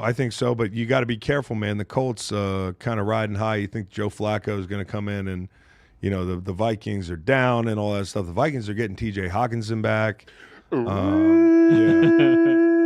And like the reason Joe Flacco's in the lineup, just to like say this out loud and clear for everybody, like I know that last week we talked about Anthony Richardson and pulling himself, and like I was of the opinion that it was very abnormal to see that, but that's not the reason he got benched. That might be the straw that broke the camel's back. That might be the thing that they can get behind and say, well, we're making the move, and it's easy to make the move after a kid says something like this. But like the reason they're making this move is, in my opinion, first and second down. The passing game on early downs for this team is like, it's a crapshoot. It's like it's like playing Russian roulette. Like you just don't know where the ball is going to go. You don't know if you're going to be on schedule. You don't know if you're going to be off schedule. You know what I mean? And that's hard for a play caller. You think about like, look at Pittsburgh, and Justin Fields is nothing like Anthony Richardson, but I'm talking about a move that was made for efficiency's sake. You trade some of the ceiling, or so you think, for a little bit of efficiency, right? And I think as a play caller, you like to know what your D&D is going to be, what your down and distance is going to be regularly. Like, can we depend on this kid to hit an out, you know? And especially against Minnesota, where the answers are going to be there for you, but they're going to be things you have to come up with quick. You know, you got like a quarter second to find the void in the zone, and you got a linebacker bearing down on you, or they're running games up front with an added rusher, it's a sim pressure, or like whatever it is. You got to make quick decisions, and I think Joe Flacco's seen it all. So for sure this was the right game to make the move, and for sure it was the right move to make. It just took them a while to make the move, and I question that. But they're doing the right thing for the guys in this locker room, and now they go to Minnesota, a tough place to play, with a chance to really prove something to themselves, right? Because I think the Colts are one of these teams that's kind of on the edge of people taken seriously, but they haven't shown us things with a consistent enough cadence. Indy's 500, and their quarterback has thrown almost twice as many picks as TDs, 44% completion percentage. Last week it was 10 of 32. Yeah, this is the week to do it. Houston's not setting the world on fire, especially with Detroit coming to their place next week. They could be 6-4. The division's not out of shot. No, you're right. At the moment. You're right. So yeah, it's the right time to go to Joe, regardless of how young the quarterback is. The quarterback can get better by watching a little bit too. No question. And I brought this up on Inside the NFL. I do think this is my second year in the league, and it came to me right before we came on the segment, and I was like, fuck it, I'll tell the story. But like my second year in the NFL, I wasn't benched, but I was demoted from the starting lineup to the third end. And that, for a high draft pick, is like, for any other young player, is like, all right, no big deal. You rotate in, you grow with the vets. Like, I got Leonard Little on the team. I got Leroy Glover. I got James Hall, guys who have great careers. So I wasn't offended to get when Spags came in and he didn't think I was having trouble picking some things up. You know, I came from a 3-4, going to a 4-3. Like, my process was not perfect. I was slow to pick some things up. And Spags demoted me, and he was cool about it. But he was like, hey, this is what we're doing for the best of the team. And in my second year, I ended up, you know, kind of coming off the bench and playing 30 snaps a game, which Richardson can't do. Okay, because Richardson's a quarterback. That's the difference, okay? But I will tell you that when that conversation happens, it feels like rock bottom because of the expectation. You're constantly trying to be 10 out of 10 all the time, and that's just a tough situation. You're trying to win games for your team as one player, one young player. And it's really a standard, especially in the old CBA, that's really hard to live up to. And the point is, sometimes that rock bottom moment gives you a little space to stop worrying about all the bullshit you're worrying about and just now put one foot in front of the other. Like, when you're a draft pick, you're kind of like, do I suck? Do I suck? Am I sucking? Like, am I not doing a good job? And then when the coach tells you, yeah, you kind of suck right now, like, what that were relative to expectation, you know, that kind of frees you up to just work on the little things and not trying to do all the big things all the time. And for me, coming back the next 4 years of my career, it took off. And there's no way that doesn't happen in my mind unless Spags has that conversation with me. And it gave me the space. Do you care that the conversation may not have happened in Indianapolis this week? You don't think it happened? Well, according to Richardson, he said, were you given an explanation as to why you've been benched? And he said, not necessarily. Well, not necessarily is a weird thing to say. How about yes or no? Mm-hmm. What's not necessarily? That kind of sounds like I didn't like the reasoning. I think it's the professional answer to no. Well, to just say no, because here we are talking about not necessarily, and I don't know what that means. You know what else? I saw an old clip of Anthony Richardson. I'm a huge Anthony Richardson fan to the point where I am saying, hey, this isn't the end of the line for the kid. There's some guys I've seen enough, right? This kid's talented, very talented, very talented. Okay, and you don't make the pick and then give up because it's hard to develop him. You knew it would be hard to develop him. He had a redshirt year, a medical redshirt. Now this is his redshirt year. It should have been his redshirt year a month ago. I saw something where he came in the league and he was like, yeah, well, playing quarterback in the NFL is easier than playing in college. Yeah. And now they're pulling that whole thing up. So I don't know if Anthony Richardson is saying the right thing all the time is his strong suit. So I don't know what he meant by not necessarily. But I would assume Shane, if I had to guess, wanted to make this move for a little bit. Maybe Jim was waiting. I don't know. That's a lot of times what happens in the NFL. Now, the big story on the Minnesota side is Cam Robinson. Yeah. Honestly, it could be a lot worse. For sure. Like Darisaw, what you're going to lose with Darisaw on the bench, or what you're going to lose with Darisaw hurt and Cam Robinson being your left tackle, is you lose some of the run game. Like, Christian Darisaw is a legit fucking 90s tackle, bro. Like, he's got that attitude. He plays with it. He's strong in the run game. Cam Robinson, I know he's been much maligned. Part of that is being on the Jaguars and people paying attention to your problems, right? Like Laramie Tunsil has 1 million penalties this year. You don't know it as much because unless you're a Texans fan, because the team was 6-2 before last night. Okay, Cam Robinson, every mistake he makes on a bad team is magnified. And I watched his tape. I watched his film. You know, he's just 2 penalties given up on the year. He's given up 4 sacks. I think 2 of them were tough. One on a pull scheme where there was a free runner and he just couldn't get to the free runner. And then, another where Epinesa runs the hoop against Jacksonville, if anybody remembers that sack. That's at 11 yards. So it's not like this guy's been getting killed. I think he does struggle with a little bit of long arm guys, like power inside. But I'll tell you what, he played the Bears, and Montez Sweat didn't come over there for that matchup a lot. You're going to see the Bears twice. He gave up 2 pressures against the Bears. This guy's a solid left tackle in the NFL, which that does not grow on trees. And for them to get him for what they got, what they had to give up, pretty good. Kwesi, good job. This is what you do when the window's open and you lose a guy. So not just they're getting a tackle in the trade market, they're getting TJ Hawkinson back, which is a big deal. It's a big deal. Still can't get over the nature of the Darisaw injury. You got to flush it, but I'm having trouble flushing it. You're at the 3-yard line. You need to kneel it twice. I can make that happen. Yeah, it was bad. I can make that happen. It was bad. I understand it way less than the Godwin thing. I know you probably don't put Godwin in the game down 2 scores with a minute left, but they're I'm talking about the Tampa game a couple weeks.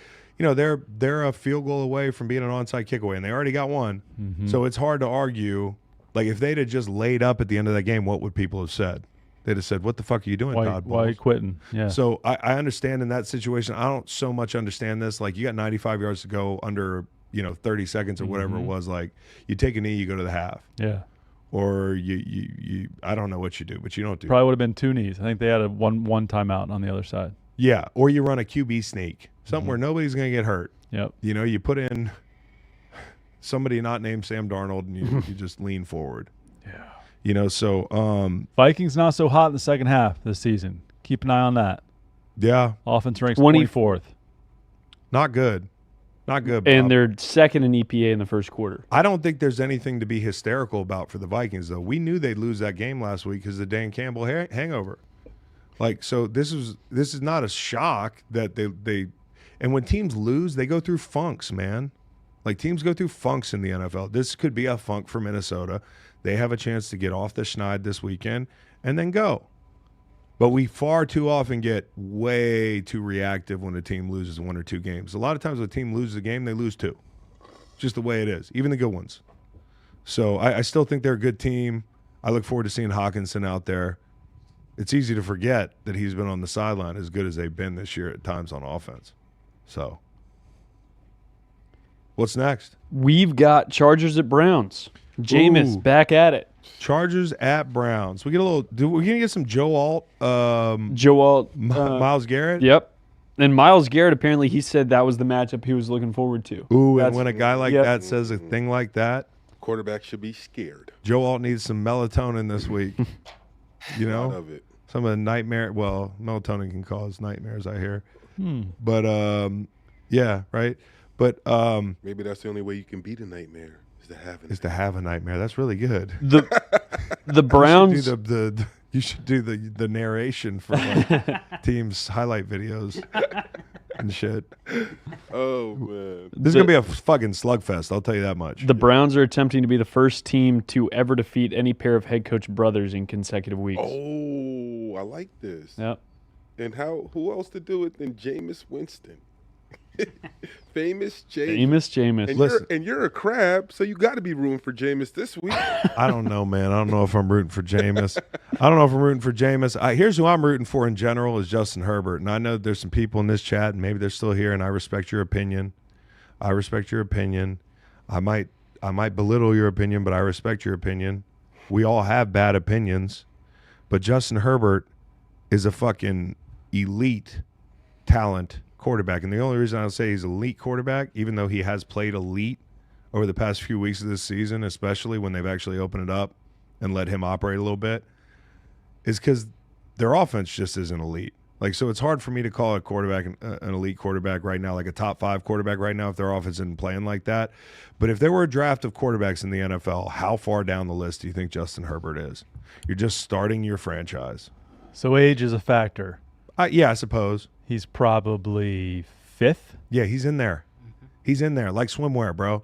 And so my question to you is there a quarterback with a top 5 defense who's throwing the ball better right now? I'll give you the top 5 defenses. Denver, Los Angeles Chargers, Chicago Bears, Minnesota, Buffalo Bills. There's only one guy. There's 2 guys in that group. Josh. And the reason listen, the Buffalo Bills think they're contenders. They went out and they bought. You know, these teams are buying. Teams that have a chance are buying. And I think the Chargers have to decide now. And from where I sit, the answer would be yes. If you make the right move, do you have a chance to make a run? With the defense they have, they can win a playoff game. And if I can say this about you, if you can win a playoff game and you have a quarterback that doesn't have limitations, then the answer is like you should go make a move. And to me, the move is at wide receiver because these wide receivers have been letting them down a little bit. You don't need to be throwing the ball 15 times a game to Will Dissly. I like Josh Palmer, okay? But, like, there are times when I'm watching the tape and I'm like, this guy deserves something better. Like, somebody who can fit the ball into windows like this needs an elite ball control catcher of the football because the areas of the field that he can access, corners of the end zone, the sidelines, outside the numbers, contested catches deep down the field, like, you need somebody who can go win. And so my question is, it doesn't just have to be a big body because a guy came to mind for me, and I don't know. This is more like – and you also have a guy named Lab McConkey, who I love, who burst on the scene here. I'm not going to get through the breakdown without talking about him. Harbaugh just compared him to Steve Smith with the cross-racial comparison. I wonder how Steve feels about that. Probably not well because he's a white kid. Okay? But his stop and start's crazy. Yeah. Okay? But I look at this team and I'm like, why wouldn't you buy?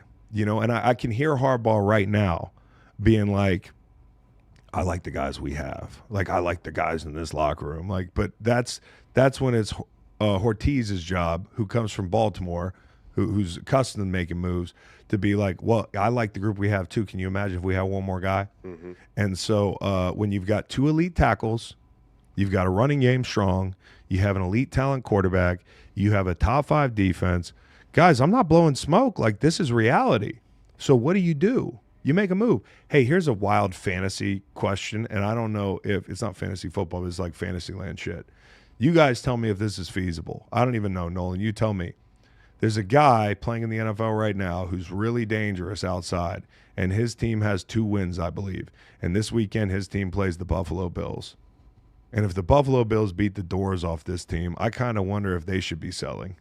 Tyreek Hill? Yeah. Is it mathematically not possible? Is it not possible for some football reason? Is it not possible because sending Tyreek to the other quarterback from that class would break the brains of 2 billion people in Miami? Is that what I might be missing the point here, but like somebody like that, take a big swing, dude. Why not? Take a big swing. Bigger swing than Mike Williams back to L.A., 2 1,000-yard seasons. It's not exciting. It's not sexy like Tyreek. No, I don't think Mike Williams back to. Justin might be like, nah. Well, who are the guys right now on who are trying to jump out of burning buildings? Sterling Shepard, Darius Slayton, KJ Osborne, Slayton, not Sterling Shepard, Slayton. Darius Slayton, really good player. Yeah. Maybe T. Higgins, though he's banged up. Yeah. But what about if the Bengals lose this weekend? What did I describe? A possession receiver? Mm-hmm. Yeah. What about What about Waddle? Like, why not? Like, just think younger. Here's the thing too, with you look at all these deals happening right now ahead of the deadline. It seems it's becoming more commonplace now with teams being open to taking on salary, right? For a player they're saying bye to. So, right. You know, to your point about it being a fantasy situation, it's generally the money that mm-hmm. you know dictates it being a fantasy, but it seems like teams are kind of working around that. How about Jacoby Myers? He's got one more year left on his deal. He could be out in 2020. I don't think that's splashy enough for me. So look, I need a big splash, like the splash that hit you in that social the other day. I didn't know that was your thing. Yeah, dude. That's what I'm into. so if you're a free agent wide receiver right now, both the Harbaugh brothers are looking for receivers. I mean, Ravens got one, but if you're a free agent, like where would you like rather go? Obviously to Lamar or I'd go to Justin Herbert. I'm going to get a bigger target share, and the offense is going to run through me a little bit more. I know that they run the ball a lot, but like now all of a sudden there's a lot of mouths to feed in Baltimore. You're talking about if you were Deontay. Now maybe you'd rather go to Baltimore because the team's got a chance to win a Super Bowl in your mind, and like you're catching the ball from an MVP. But like starting now, like it's kind of I guess maybe not the question, but. yeah. I'd rather go to LA. Like you have a chance to be the reason, dude. You know, Baltimore's got 2 tight ends they want to get the ball to, one less so than in the past. But you know, they've got Zay Flowers, they have Derrick Henry, a run game, like all this stuff. Like, you know, Chargers, if you're a damn good receiver, you're going to be a big part of that game plan when they drop back to throw the ball. And I think they would throw the ball more. You know, because that's what they're starting to do a little bit more. You know what I mean? So I just want to say this. Well, I want to take a mini victory lap since that's what we do. You know, team does something one week and all of a sudden it's just the way it is. Last couple of weeks, Justin Herbert, ever since we've been talking about is he elite? Is he damn good? I had people in the chat tell me he's trash. He's an average quarterback. There is nothing that tells me that you don't watch football. Like I'm talking about really watch it closely than somebody tell me he's an average quarterback. No picks. He's not an average quarterback. What planet is he an average quarterback on? The Hall of Fame planet? Longest active no pick streak, Justin Herbert. Yeah. 5 stars. And Guy's got a chance to be really good. Nolan, you can tell us, but Brown's down, JOK, perhaps Denzel Ward. Lots of red markers. Very banged up. Yep. So yeah, this is going to be like, hey, if the Browns want to, we'll see how much of it was just like, hey, one game, our best shot. This is going to be a slugfest. Total slugfest. And Nick Chubb, comeback player of the year, still gonna try to get it. he plays well against the Chargers in his career. Does he? He averages like 7 yards a carry. He's got 3 touchdowns in 3 games. We'll see what the Brandon Staley effect was in that this True. weekend. You know, Bears Cardinals. Ooh, Bears Cardinals. Excited for this. This is a good one. This is going to be a good one. I think for me, it's like, how long are the Cardinals going to win games with this defense? Like, they are just doing the hard thing. They are, and I don't know if they're going to be buyers. Like, we've been talking about this for a while. Like, they find themselves right now at 500, right? Sitting up there with the other big dogs in the NFC West, and they're at the big boy table, and, you know, they want to stay at the big boy table. Like, so this is a huge game for them. Huge game for them. And I think it's going to come down to their ability to run the football. If they can run the football, you know, James Conner, 54 missed tackles forced this year. I think that's first in the NFL. Like, they can stay on schedule. The Bears have the easiest schedule in the league so far. From here on out, it gets to be the toughest. I mean, legit, I read a Bill Barnwell tweet. This is from ESPN Football Power Index. League's easiest schedule so far, toughest from here on out. So The Cardinals are the inverse. Cardinals are They've the had inverse. the hardest and Yeah. the I think 3rd easiest or 4th yeah. easiest. So I'm really interested to see, you know, some of the matchups in the passing game for the Cardinals. I want to see how Caleb bounced back. I think he's young. I think the reaction of the loss of the Hail Mary might be a little bit of a hangover.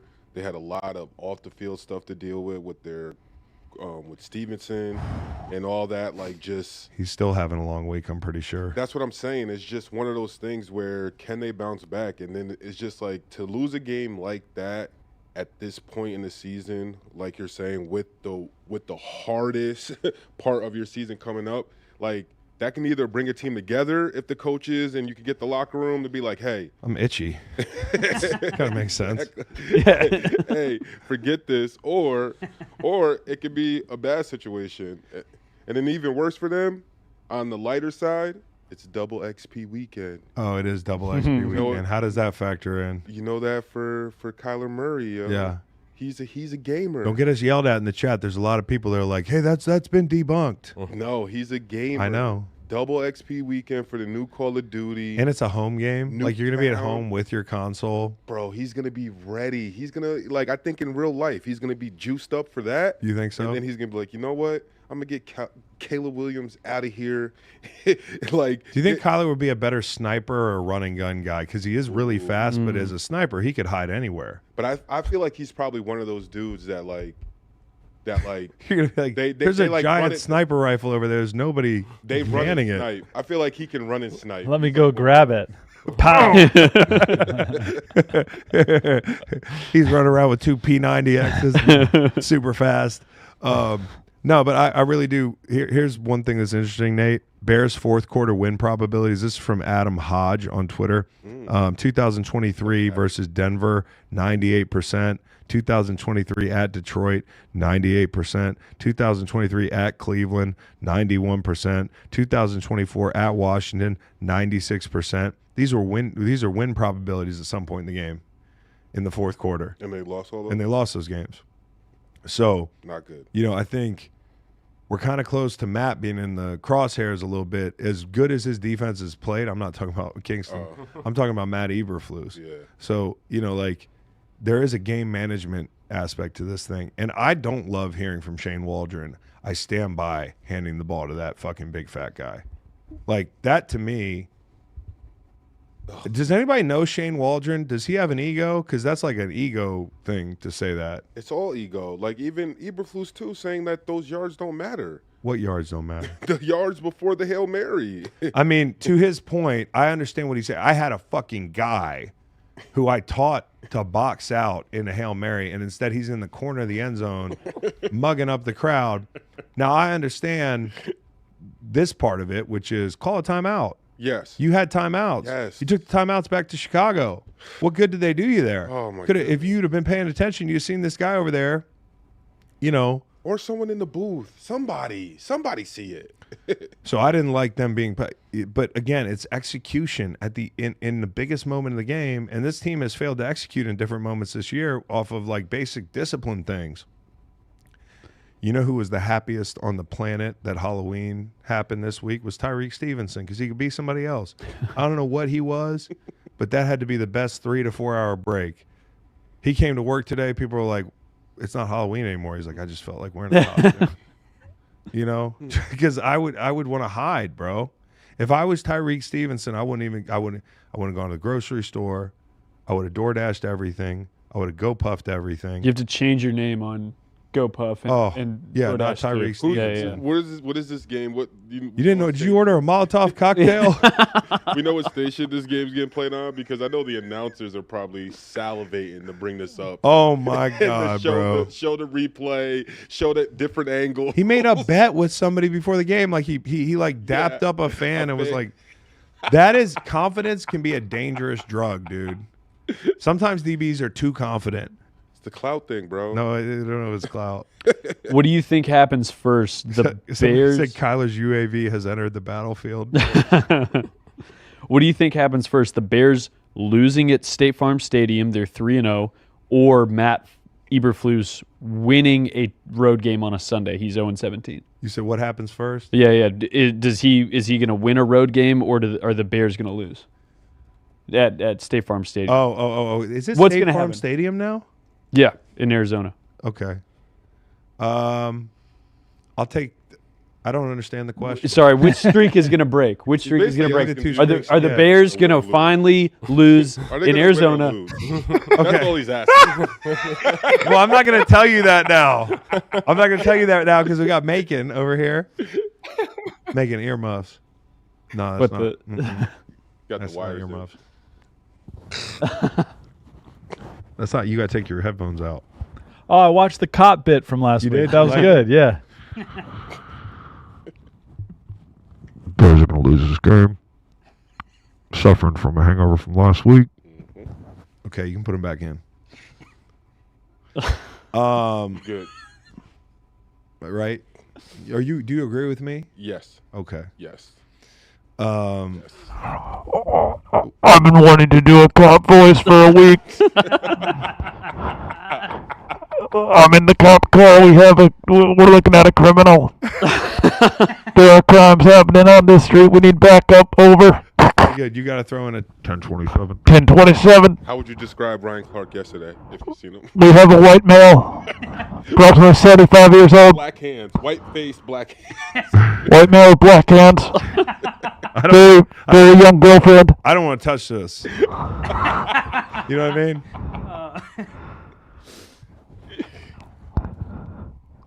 You just want to breathe in the mic. Somebody call Barstool Sports. They're going to pick this up. Okay. All right. What's the next game? We talked about this game in the Chargers-Browns game a little bit, or these two teams, but the Dolphins and the Bills. Dolphins and Bills. Okay. I think, honestly, I mean, this is a big line, so I'm not saying bet the Bills, but Josh shreds the Dolphins. Like, the more time that's gone on, there was this moment I felt like where the Dolphins were really challenging the Bills a little bit, like, and, you know, some of the games were tougher. They lost a couple. Like, they played them in the snow up in Buffalo to the wire. Like, that was so impressive. And there was a time when the Dolphins were really dangerous. I don't think that time is now anymore. I think this team's window has passed them by. Okay, are they cooked in a micro sense? I'm talking about right now, this year. Mathematically, all depends on this game. They lose this game, they're absolutely cooked. You ever eaten dolphin? No. I doubt it's very good. You know what I mean? Mm-hmm. Okay, so Dolphins, Bills, this is a game where I would lean Bills winning this game. You know how I feel. Okay, my bias is here. One of my favorite quarterbacks in the league versus one of my less favorite quarterbacks in the league. And a defense that knows how to play the Dolphins. Like, McDermott knows how to play the Dolphins. In the past, it's been the work that they've done in the flats on the perimeter, against the perimeter run, some of the pressures they've brought, the turnovers they've created. Josh is, I want to say he's like, what's his record against the Dolphins? I want to say it's like 10-2 or something like that. Like, he has been pretty dominant against these guys quietly. So my question to Tua is, what do you got against chips? What do you got against people eating chips? 11-2 against the Dolphins on his career. Did you hear that quote? Tua's like, well, that snap is a lot harder than you think if you're sitting on the couch eating chips. Mm-hmm. Wow. Like, right about the chips part. Yeah. And right about the snap part. No, you're right. And I wouldn't even, I'm not saying it was me he was talking about, but I'm saying, like, I don't think people were really maybe people were blaming him for the snap. I really don't blame him for that snap as much as I blame him for his whole body of work.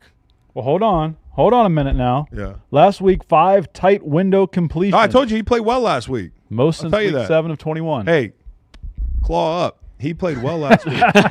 He played well last week, so I'll give him his credit when it's due. He played really well last week. But again, like, for the Dolphins, they used to be scary offensively against bad teams, like against like average teams, against average defenses. They don't really scare me the way they used to. You don't think they get back to that at some point? No. You don't think Tua just needed a week, like, to get? They weren't scary before he got hurt. They weren't scary at the end of last year. If they start being scary again, I'll be surprised.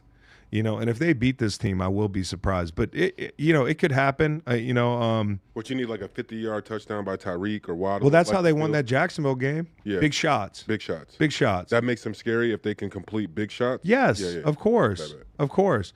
But the points aren't pouring in. They haven't been pouring in a while. Like, the strength of this team before was like, can you outscore them? They scored 70 one time, right? Yeah.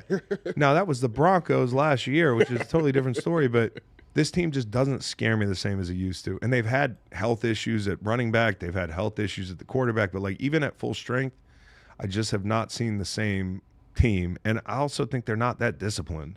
Like, I think that's quietly one of the big issues with this team. So you talk about the Bills, who ran the ball for, like, James Cook ran for 6 yards a pop last week. The offensive line's humming. Ramsey got beat a couple times last week by Marvin Harrison Jr. Like, there's gonna be some fun matchups on that side of the football this week when Josh has the ball, and he's got all his new weapons. And I know Cooper. Did Cooper pop up on the injury list? Nolan, what's going on with the injury? Pull it up. Tua 7 TDs, 10 picks against Sean McDermott in his career. That's right. I got a question for you guys. If you had to pick right now, who you choosing it as MVP, Josh Allen or Lamar Jackson? Honestly, right now it's hard to pick against Lamar. Okay. It is hard to pick against Lamar. I think honestly though, if Washington ends up with a similar record, Yes. Yes, I love it. hard to. I mean, it's just a tough call. The MVP trophy at FedEx Field? Could you imagine? If they keep their pace, which I don't expect them to finish, 14-3, Ooh. but if they finish 13-4 and are hosting playoff games, and you ignore the fact that he's a rookie, like watch the tape. I know we're not supposed to be talking about rookies like this. But Playoff game. If we got tickets, Playoffs? If someone sent this ticket, would you go? not if there's an Eagles playoff game. What if the Eagles are visiting the Commanders? Oh, I hope that doesn't happen, shit. but I definitely go. That'll be amazing if that happened. Amari Cooper's dealing with a wrist, but he's been practicing limited. A wrist? Nate just started moving his wrist around. Like, come on, a wrist? A wrist? Already? A claw? Stick that thing out the window. It's cold in Buffalo. Uh-huh. Yeah. All right. Talking about the Eagles. Oh wait, we didn't even talk about Jared Goff should be in the MVP race. He should be. So we're talking about 4 quarterbacks, in my opinion, right now. And take your pick. Like MVP is such an abstract conversation to me because if it's just about best stats, we'd probably given it a couple people that we know aren't MVPs. Mm-hmm. It's not about that. It's about how you elevate your team and are you an elite production guy at the same time. So who elevates their team the most? Out of those teams, Baltimore, Buffalo, Detroit, and Washington, who's the most different with a league average quarterback? Washington, and then Buffalo. I don't know. Mariota put up like 40 on the page. Nice. Yeah. Oh. I could hand off to Derrick Henry. Yeah. Zay Flowers, little push pass. But pushed it. But Lamar gets them out of so many. Like there are games where it's just like, bro, it's a one-man band. I hear you for sure. And Josh the same thing. Yeah. Why do I have to pick? I love those two guys, man. I fucking love those two guys, and I love Jaden Daniels. And I love Jared Goff. I know you don't believe me, but I love Jared Goff. I don't think the exact same things as you. Not this week. He plays outside, right? I First still game love Jared outside the Goff. season. I just want to be clear about this. I still love Jared Goff. You love him in public, not just inside? Yeah, I love him in public. No, but if the Packers are catching 4 by game time or that line balloons to, I don't know, with Malik Willis starting, I do like the Packers to cover. Okay. So we'll see. Eagles, Jaguars. Doug comes back to Philly, and Trevor doesn't have anyone to throw to.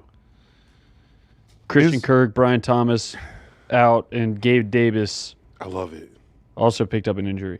Yeah, so this is scary hour for the Jaguars. Like this is like where you start walking around like we're not fired yet. Like we're not like they haven't blown this thing up yet. Like what's going on? Every second they don't blow it up. You're like, oh, they're getting ready to blow it up. Like it must be quiet around here because they're getting ready to blow it up. It has become such. And last week, there are moments in this season where I'm like, hey, from an offensive standpoint, there was a good football team in here, but they could not put it together, and they look like the furthest thing from it when you look at the body of work. And with the injuries you mentioned, Philly, the way they played better on defense, like Doug coming back to the link for the second time. Last time he came up to the link, it was raining. I was up there for that game. Eagles pulled it out in a close one. But answer this question: is there another active coach in the NFL with a statue? Don't believe so. Is there another active coach in the NFL with a statue traveling to face his old team? Don't where the believe so. statue is. Is there another active coach in the NFL coaching for his life right inside the stadium walls where outside there is a statue of the coach? That's a bizarre deal. That's why I love it. The NFL is fucking wacky, dude. It's wacky. If Doug could go in here and get a win, how does it happen? Jalen Hurts turns the ball over. Tank Bigsby runs for 150 yards. Okay. You know, but I don't think this is going to happen. Yeah. You know, Obviously. the path forward. Nolan, what do you think the path is for Jacksonville? Yeah, I mean, I think that in this game, like Reed mentioned, those injuries to Gabe Davis and Brian Thomas, they're both limited. So if they are out of the lineup, it's going to be a really tough go for them. But if they are, I mean, Brian Thomas has been playing as good as anybody in the league, and Evan Ingram has been great in the middle of the field for them. So Middle of the field. this Jags offense, when they're on, they can score. I mean, we've seen a couple instances of this year, and obviously it's a game that Doug wants. So we'll kind of see. I think it just comes down to whether those guys are in the lineup for Jacksonville. I wonder if he's treating people to Haagen-Dazs the night hope before the so. game. You know, he used to do that all the time, but it was a lot easier to do that when we were winning. Like, I couldn't imagine, like, being in this situation and being like, let's go get some Haagen-Dazs. And everybody's like, bro, let's go to bed. Let's get some good sleep. I'm not going to lie. Just because I'm kind of like the resident hater on the show, I would love The growth is nothing- amazing. Nothing more than the Eagles to lose in their Kelly Greens. That's this week, right? You would? Yeah. Really? Yeah, because like you guys care about You don't it. like joy? That was That is a hater take. It is. I Those mean, are those haters. look. See, like Philly fans love this jersey so much. Oh, and it's so great. and it's mid. What? It's like Oh my it's a mid jersey, Bro, what? Bro, like Oh, what? Like I oh. never understand. Like what is so special about the Kelly Green? Like honestly, like what's like? I'm being serious. What's it like being on a watch list? Because they just put you on one. I don't I understand. mean, you like, say that sitting in front of Harold Carmichael's jersey. That's No, crazy, dude. bro, that's a person. Dog, it's perfect. I know that's a But what's person. What do you perfect mean? about it? Yeah, but it's Everything goes Green. together. It's not trying too hard. The silver and the No, white, it it'd be all perfect. lines up. To see the whole team with their head down after an L in those Kelly Green. Yikes. You stop. Wow. I'm saying. Oh, okay, bro. well. All right. Let's bet it. The Jags, Let's baby. bet it. Let's bet it. I can't bet for my old team that I play for. What do you mean? Like, I mean, No, but I mean, let's bet it, though. No, you can be, but we got to bet it. We don't have to bet everything. Sometimes it's We haven't better. bet in months. It's sometimes We don't have it's, to bet everything. I know, but sometimes it's better not to bet. you're just right. To be able to You're right. laugh. Nate, you're not getting the support in the chat. Yeah, I know. You got drinking Haterade all the time. Facts, you're dead to me. Somebody, gentleman actor, said somebody recast this man. Dr. Cap. Dr. Cap. No, you know what I was gonna call you, honestly? DA, not Dr. Facts. Sometimes you're Dr. Facts, sometimes you're DA, Devil's Advocate. You just like playing that Devil's Advocate. So you got two nicknames now. DA. The Kelly Greens are kind of mid. Devil's Advocate, just saying. I'm just. Devil doesn't need an advocate, bro. The Kelly Greens are elite. I just feel like you guys get like so hyped. They're not better than the Creamsicles. Why do we have to choose? Yeah. I'm just same level. saying. I'm just saying. Like I understand getting hyped about something like that. What's your but I favorite just- I don't uniform know. in the NFL? Got team.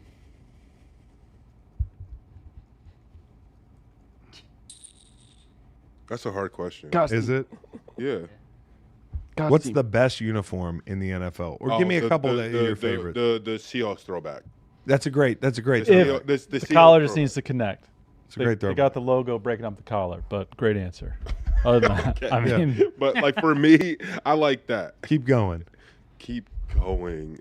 I He mean, said. oh, the Bengals, all white stripes. yikes. Yikes. And you guys aren't gonna like this, but I'm weird. I like the old color rush. Like The Jags color rush Who used and to wear like the all yellow, the all mustard. Who? The Rams. We wore the I Packers. like that. My bro. last game at the I- Edward Jones Dome was played. I was in a Happy Meal bag. Yeah. Dude. It was All the yellow. Bucks in all red and us in all yellow. Bro, I like that. I don't know why they stopped the color rush games. I love that. I Well, don't know. what was fun about it was so mid. Which yellow It was like jerseys do this you like more? multi-billion-dollar corporation is like, this looks good. Do you like these Whatever we Rams watch. jerseys more or and we agree on this. Packers? But I like the Rams. I like the Bumblebee. I don't mind the I like Bumblebees. the Bumblebee. I don't mind the Bumblebees. Pittsburgh Steelers jersey I don't too. mind the Bumblebees. Yeah, a lot of people hate those. No. Hey, listen. For me, I think it's Oilers and Creamsicles Oilers, cool. are at the top, Yeah. and Oilers then are amazing. and then just below are Kelly Green, Old Dolphin, Merino. I think ones. Denver might be at the Yeah, top. Denver's That's right what there. I saw Yeah. the other day. Then right below Kelly that, Green. the Giants with the navy helmets and the lighter Oh, blue, and the then Lawrence Giants with the Taylors. brown pants. Yeah, I and then think Miami has some cool not jerseys. that as much. Miami's throwbacks are great. I think they have some cool Miami's jerseys. throwbacks yeah. are great. Nate, you know what, man? I'm going to take a page out of Myles Garrett's book. You've been a really good member of this cast for most of your career.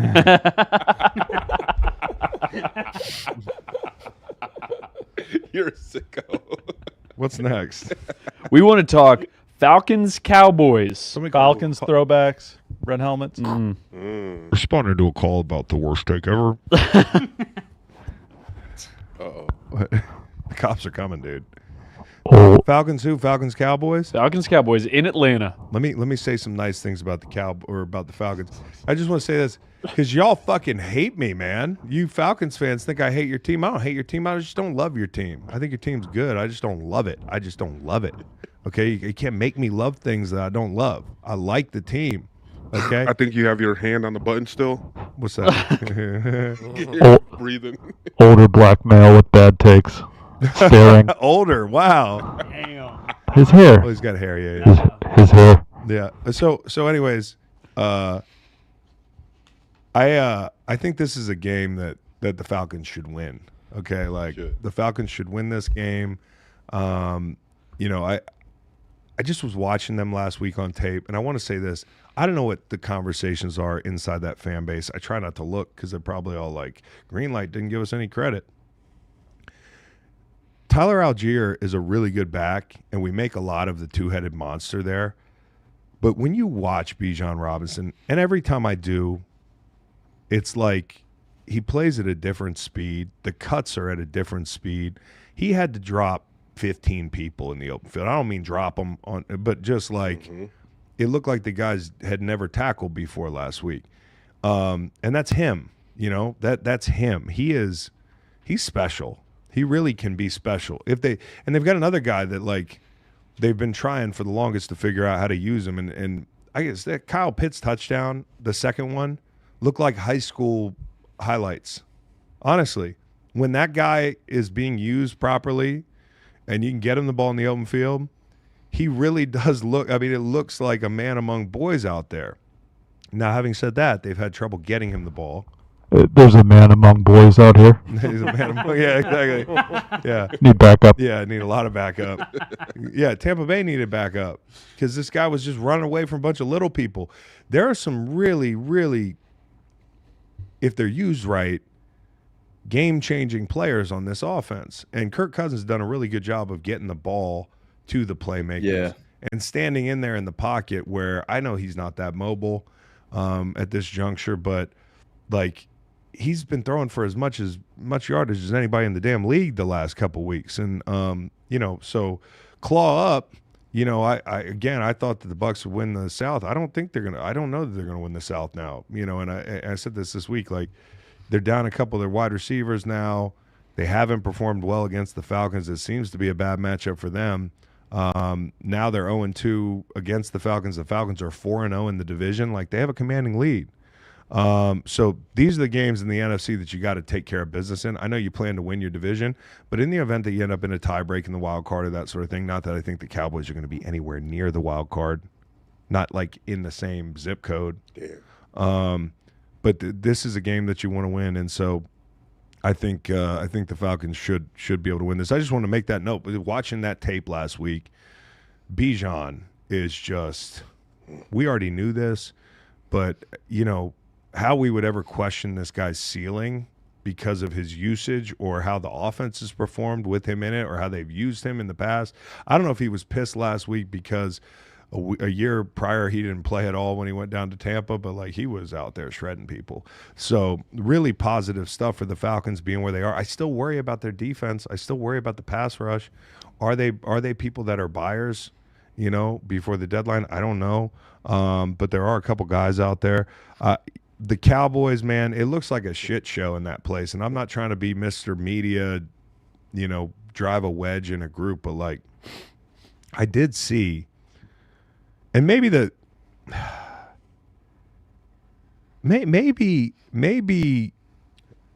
maybe these two guys just forgot about Dak doing the exercise, and at times like you don't put your guy in these conversations, but like Trayvon Diggs and Micah Parsons were on a podcast this week. I think it was maybe Micah's, and they listed the top 10. Can we pull that clip up? Because there's a couple things I want to point out in this clip, but like they listed their top 10. Didn't I say quarterbacks. Didn't I say this is the best part of the Cowboys season is when they lose and then they podcast?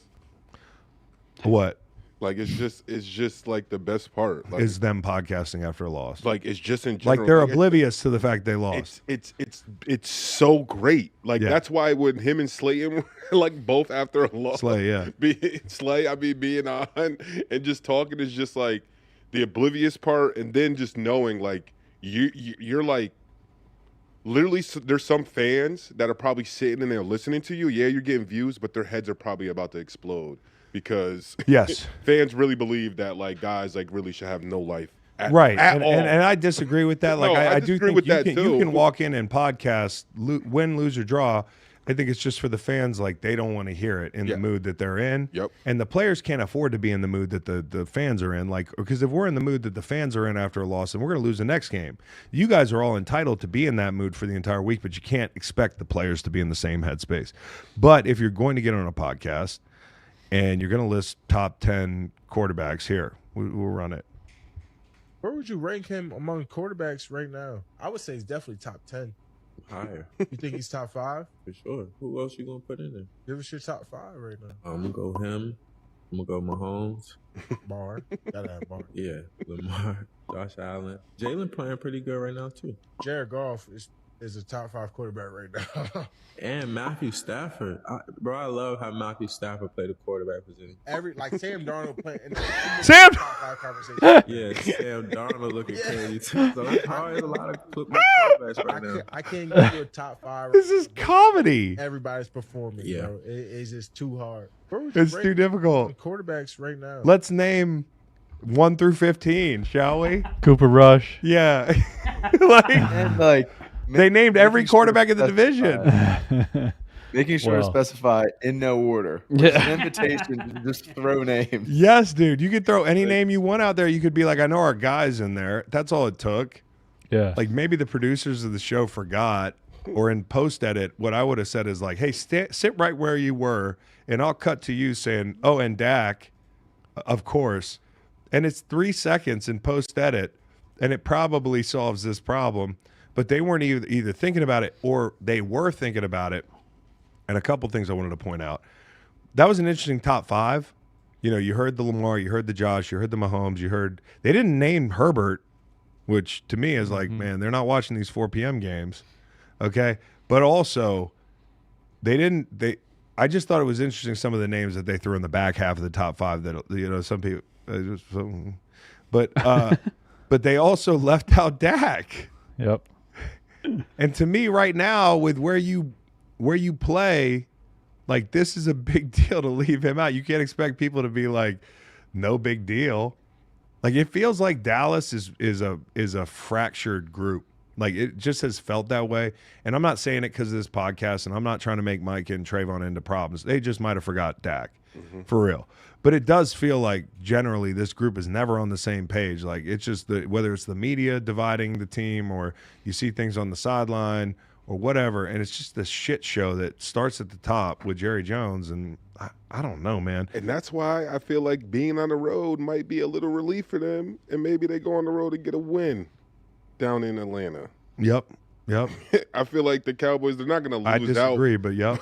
But I just feel like I the Cowboys, they're the team that, like, when we're talking about them, either good or bad, Yeah. it's like when it's going real well for them, like their fans are like happy. But I was like, this is like that trap game where they might win this, and then we have to hear their fans talk about, we told you I don't so. even think we have to hear that this year. I don't think we have to listen. I don't think we have to hear it. I think Atlanta runs the ball for Ooh, a country mile. yeah. They do have to- Now, they the can't one stop the thing run. that Dallas has on their side is they got a kicker named Brandon Aubrey. who can hit from 65, and he can sentence you to 65. Did you hear about this? Jury duty. Yeah, he had jury duty this week. He put a guy away for 65 years. Damn. That sounded like the guy might have deserved it. Okay, so I'm not going to be, you know, the case analyst here. But I will say that's pretty wild that the guy was on jury duty, and it sounded like one of those jury duty situations. I'm talking about the TV show. Yeah. You know, a TV show where people. I saw a TV show, Jury Duty, where there was a celebrity. Do you know this TV show? I've seen it. Yeah, it's on Amazon. It's got James Marsden, I believe. Oh, Like, yeah. Yeah, and It's the guy's awesome. like, I'm a celebrity. Mhm. And the Yeah, guy's yeah. like, okay, asshole, we get it. Like, how, you know, like, and that sounded like one of those Brandon Aubrey things. Like, he was like, hey, I work. Like, I don't want to be like a guy, but like, I play for the Cowboys. That was weird. And the judge was like, we don't meet on weekends. And then they just like ended the whole thing. And then he was on jury duty. But the crazy thing about it is, I don't understand is, he got to, like, even though he was on jury duty, he still was practicing. Like, he would drive, like, an extra hour after the day. Yeah. But I thought when you're on jury duty, you're for real supposed to be locked. sequestered. You're supposed to be locked in a room and not around. But here's another anybody. twist, okay? And this just goes down to the circus that is Dallas, okay? Brandon Aubrey's driving an hour and 45 minutes after jury duty To go and then- back. to go back, and can't even get on the practice field because they're having high school games at the facility. It's a shit show, Crazy. bro. It's a shit show. How they ever thought, and I haven't asked him this, that Bill Belichick would want to coach in Dallas, like that shit show, and maybe he would or something. And there's something he has a weird kink that I don't know about, but like this doesn't seem like it's on his menu, bro. All the things going on in Dallas. So I don't know, bro. I do not know. This is and by the way, I found this out reading this article about Brandon Aubrey. He's done all this with compromised vision. I didn't know what that. They won't really say what that means. He might have He needs LASIK? an astigmatism, He needs LASIK or something? but he's become one of the most successful kickers in the league with compromised vision. Don't fix it. That's pretty good. I wouldn't fix it, whatever it is, whatever that means. What's the next game? We are staying in the NFC East. Commanders Giants. Oh, you know what, Macon? I'm gonna let you Go. lead this one while I take a piss. Okay. All right. Okay. You just talk about how bad the Giants are. Just talk about how bad the Giants are until I get back from the bathroom. Giants aren't bad. That's the thing. Okay. Now, what needs to be corrected are the penalty issues that are running rampant through MetLife. I happen to like Brian Dable a lot. Think he's a good coach. I think the issues stem from GM Dave Gettleman taking a running back when you had no other pieces around you several years ago, followed by a quarterback named Daniel Jones, who threw for 3 touchdowns and 9 picks against Virginia in 3 games. All right. That being said, Man. spooky little line here at 3.5 points. Commanders only favored by 3.5 over the Giants. They racked up more than 400 yards of offense the first time they played. And 425. had to settle for 7 field goals. Spreads up to 4. I think Chris just broke wind in the room next by. I heard it even with You know what else happened in that earphones in. first game? The Commanders did not punt. They did not punt. So Yeah. that's a good starting I point. got a Force a punt. line for this game. 13.5, 17.5, 13.5. 13.5. You What- can see that happen, right? I could indeed. What are you getting? Is the juice worth the squeeze on the 13.5? What? It is. Should be like plus 300. What 13.5? What 13.5? Alt line for commies, minus 13.5. They put up 425 of offense last time Yeah, these guys look out, met. bro. Just Look 7 out! field Look goals. out for a letdown. Plus 300. Look out for a letdown, bro. Well, I mean, they didn't play well against Chicago, you know? They did on defense. Okay. You know, in the red zone, they kind of had trouble, but Chicago's got a really good. I mean, there were 2 ball. Okay, Jaden Daniels threw 2 balls that probably could have easily been touchdowns. I'm not saying like a woulda, coulda, shoulda. I'm talking about if Luke McCaffrey gets his feet down, and then if Zach holds on to the football, Stevenson ironically played through his hands. This game is totally different last week. But I will say this: like that's a big emotional win For sure. You know, and now you're going to play the lowly Giants, who you just made the point. If you watch them against the damn Steelers, who, by the way, should put Justin Fields in the red zone. I'm watching the game, and the thing we talk about, I'm like, I don't get that. yeah, so, and by the way, going back to this game on Monday, the Russ thing, I know I've already said this, but I wanted to make sure I said it like this is like my public apology tour on one topic, and that's Russell Wilson. Like I've gotten a lot of things right over the last year. This is one that I didn't get right. I said on Dave Damashek's pod last year, they asked me point blank, they were like, will Russell Wilson start a playoff game again? I said, no. I do not see that happening. I don't see it happening in Pittsburgh. I think it's Justin Fields' team. Justin Fields didn't do quite enough, and Russell might be perfect for what they're trying to do. He might be perfect for this coordinator. He might be perfect for taking advantage of the shot opportunities that we didn't even know were there, the play action, all the things we talked about when the move was made. So here, I'm not saying that I didn't understand why the move was made. If you listen to the pod, we were on the side of this is the right move. But a calendar year ago, don't let me skate on the fact that I was dead wrong about Russell Wilson. Now, one thing I might be right about is that Daniel Jones is not the guy in New York. Although he had some nice throws Monday. And Neighbors is a fucking one-man band, dude. Mm-hmm. So you've got to be careful when you play this team. I seen a crazy meme saying Giants fans seeing the Colts give up on their quarterback after 10 starts while Daniel Jones is at start 71. Yeah, but the Colts are 4-4 and have Joe Flacco. Giants are 2-6 with Drew Lock. Yeah, but Drew Lock's kind of fun. I don't dislike Drew Lock. I don't think it's just a Daniel Jones problem, though, offensively for them. Well, I think this week it's a Brian Dable problem with do you have these guys still invested at 2-6? Nope. We'll see. Not in New York. But the other team from New York was just 2-6, and look at the way they played last night. Inspired. And I think that's a reflection on the quarterback, however different as he it might be. Yeah, but also like it is a reflection on the skill level offensively. You have Breece Hall, you have Garrett Wilson, you have Devontae Adams, you have Aaron Rodgers, Tyrone Tracy, Chris Manhertz. Yeah, no question. Okay. Okay. Thanks. I'm catching your drift. Yeah. Boogie Nights. Okay. Tracy's a beast, though. He is a beast. He is. Yeah. He is. He is. I know what you're saying. And hey, those edge rushers and those guys for New York, they play their ass off. Sexy Dexy. I could watch him walk all day. I could watch him walk to the locker room all day. I was just captivated by the arm swing on this guy. And he gets guys off the feet. He doesn't look like he's his even dance, bro. Is the best dance in the NFL, bro. Do you keep that defensive unit together, or do you start selling? Ooh. I keep the defensive unit together. And then look at maybe a Slayton, that sort of thing. I do. Okay. I do. You've got one guy offensively that you absolutely is like, do not touch. This is our guy.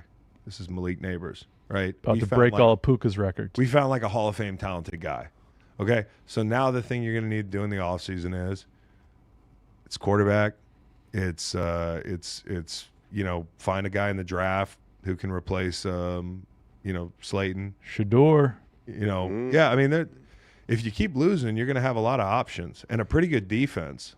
I like a quarterback walking into a situation where the defense is pretty good because you can play offense in a different way.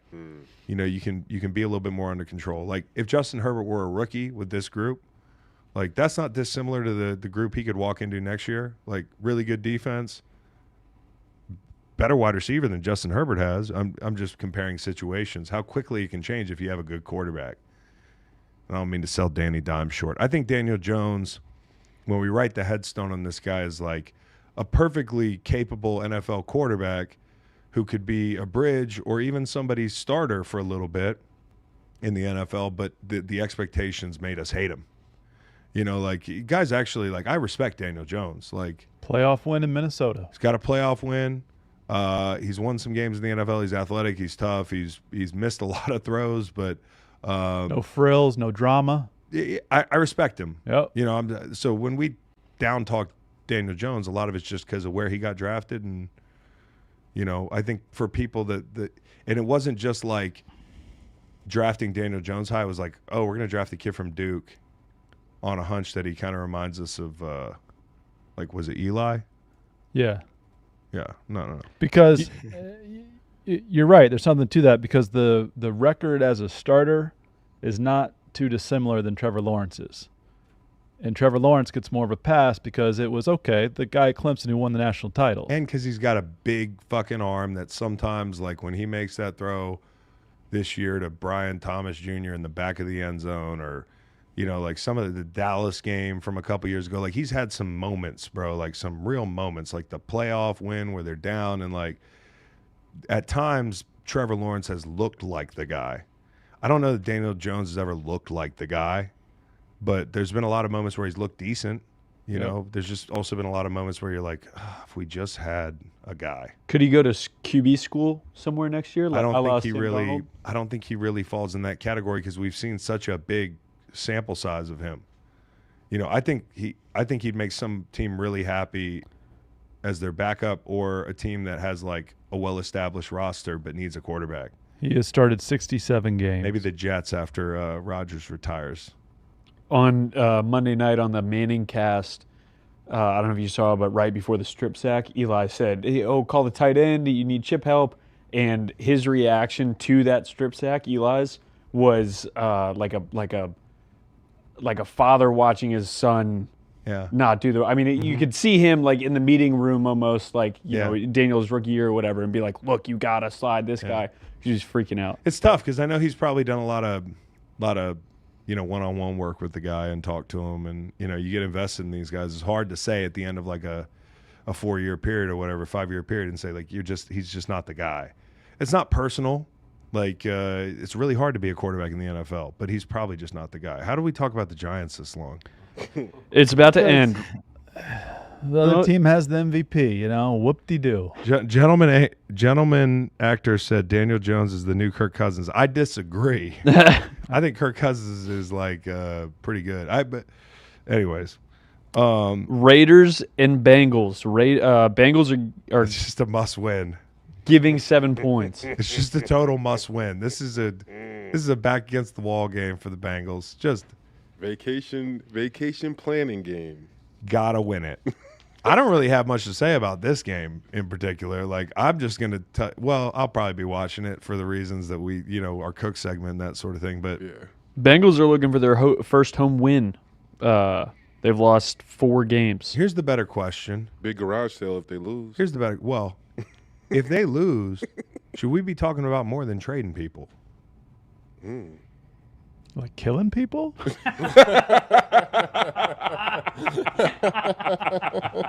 What's more than trading people? Yeah, I'm a firing a head coach. Oh. I'm not. So you're gonna blame the head coach? You're gonna blame the head coach on all this? I don't know. That's what a lot of teams do. They do. No, they absolutely. That was a great moment. That absolutely was a great do. moment. But like you said, if like, you were on jury duty, you'd be like, "So you're gonna blame the murderer?" But you've been saying all year, even though they've been losing, like, yo, like. No, they're good. There's a good team in there. But I said if they lose to the Raiders, okay, and it's time to pack it in, can you, in good faith, say, "Hey, yeah, we want to keep doing the same shit," when year after year you've dug yourself these holes in September? Like, that is on the coach. Like, that to me is on the coach. If there's anybody I'm going to look at and be like, hey, why do the Bengals suck early in seasons? That is when you come out of training camp and, you know, certain things are unknown. It comes down to, like, how are your game plans? What did you figure out about your team in training camp?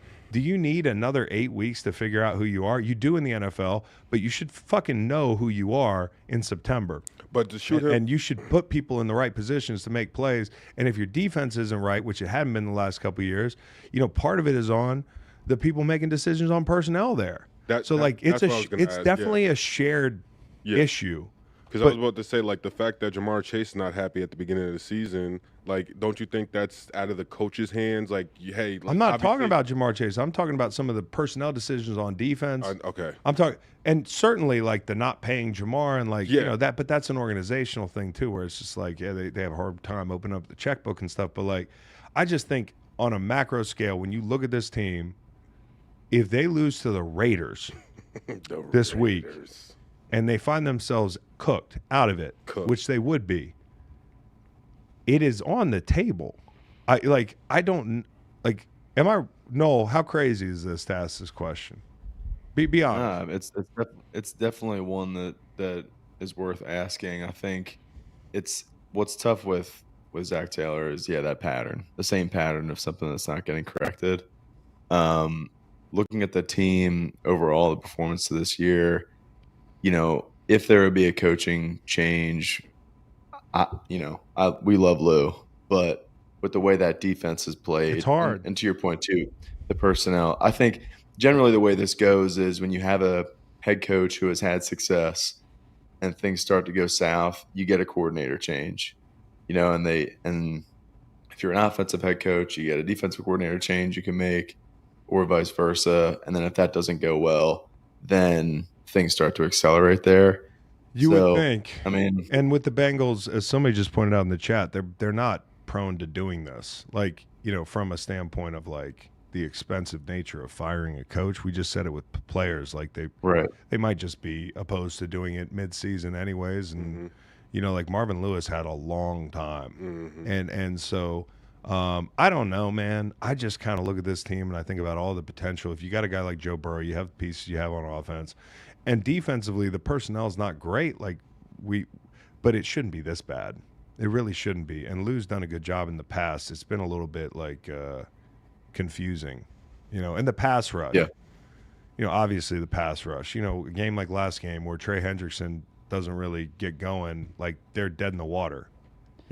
Your buddy Brad Holmes Aura said Trey Hendrickson will be a Detroit Lion by next Tuesday if the Bengals lose. Maybe so. Maybe Good so. fit. Kind of like DJ Reader, Yep. who they missed. Yeah. Reunion. They do. They do miss DJ Reader. We want Patriots at the Titans. Now this is Lions. Yeah, exactly. The Lions hangover for the Damn it. Titans. I'm not going to have you cover your ears then. Oh, because I already know it. Yeah, I feel like Yeah. the Pats. You're going to take the Pats too in the locks. Just know it's a no. But I feel like this is a decent spot for the Pats, man. You just had a lot of confidence. You built last week. Your coach calls you soft. You go out there and you play like anything but it, and you probably come out the next week with your hair on fire. You probably don't come out complacent. That's the last thing I think they're going to come out. I think they're going to come out and say, I like the way last week felt. Let's play like that. And, I think Gerard Mayo has taken a lot of lumps early in this season. What was their win total? 4.5? 4.5, I think. Yeah. Okay. They're on pace. So let's pump the brakes on the guy who doesn't know what the fuck he's doing. He's gotten a couple wins under his belt. Give him a chance. Give this team a chance to grow. We might not see the rookie quarterback this week, but Jacoby did a good job late in the game last week. They just had to get unsoft. That's all it is. They had to get unsoft. That's it. And on top of it, like, if you're talking about playing a Well rookie played, quarterback, this is not the time to trot a guy out who, like, you either pass the concussion protocol or you don't. But like, I kind of feel like you want to be careful with the kid. That's just me. And hey, Joe Milton would be QB2 for them. Drop some. We might see Joe Milton if Jacoby taps out for a play. I know we're not doctors, but is the concussion protocol cooked in the NFL? Devontae had a concussion last night, right? I don't know the answer to that. Yeah. But I can tell you that when I've seen a couple people knocked out, Smart. you know what I mean? Yeah. But there's a couple people I've seen knocked out cold this year who came back in the game. No, yeah, me too. In my opinion. Me too. Now you can piss on my leg and tell me it's rain, as a couple people have, and been like, oh, he wasn't knocked out. He was. But I really do think the concussion protocol is just it's in place to pacify. The video. It's like a paper, like a school paper, and you have an F or a D minus. And the video is changing the grade to an A+, and they said that was Aaron Rodgers changing Devontae Adams. Funny. Yeah. Yeah, for sure. But if it is Brissett and Mason Rudolph, get the punters ready this weekend. I don't. Damn. Damn. A little less explosive. A little. No, I mean, hey, listen. As people are pointing out in the chat, we can't just talk about Tennessee without shouting out their defense, the way they played. They played hard this year. D-line's got some guys, but another team that already started selling. And I think sometimes you can find real value around the trade deadline and looking at teams that they might be at the floor. And when the floor comes for a team like this, you hit the trap door and you start selling people. And, the Patriots, conversely, same type of record, but they're trying to build something. And Tennessee, it feels like the build has already been interrupted, where you're like, damn, I'm not sure who our quarterback is next year. Like, we don't hate Levis, but we don't like what we've seen. Architect made some mistakes. You ain't got Yeah. to leave, but you got to get the hell up out of here. I don't know about all that, but I just know that it for two teams that both have, you know, not rookie quarterbacks, but young quarterbacks that have fresh starts with new coaches, that have, you know, good defenses or some pieces on defense. I don't want to say good defense, but good pieces on defense. The mood probably feels totally different. You coming in this game of where they are and their aspirations, and neither of these teams think they're going to the playoffs, but I feel like the Patriots are trying to win, like really trying to win, where selling D-Hop to me tells you that, you know, owner, I get it, GM, Rand Carthen, I get it. Like, this is going to be a long year, and we'll figure it out next year. Is L'Jarius Sneed a trade piece? You think like a team could come and get him? And I would not, but maybe if somebody sent me like the world, you know what I'm saying? Yeah. I mean, there are some teams, and you could always use corner help. Especially like with the playoff expertise he has. No question. Saints at the Panthers, little NFC South to end it before we get into Monday night. Here's what I have written down. Versus Price. Here's what I have written down. Dennis Allen had a meeting with captains to gauge the vibe of the locker room. That's like when Not great, Bob. when I ask my wife if she wants to talk about it. You know, like, is there something wrong? No. And I know something's wrong. You know it. I know something's wrong. Just ask me what's wrong. You know what I mean? Yeah. And I think it's shocking to me that he waited this long to check to see if things are okay, if that's the case. I don't want to make too much about a meeting like that, but I just think it was funny when something like that gets reported. Well, I think it was also funny.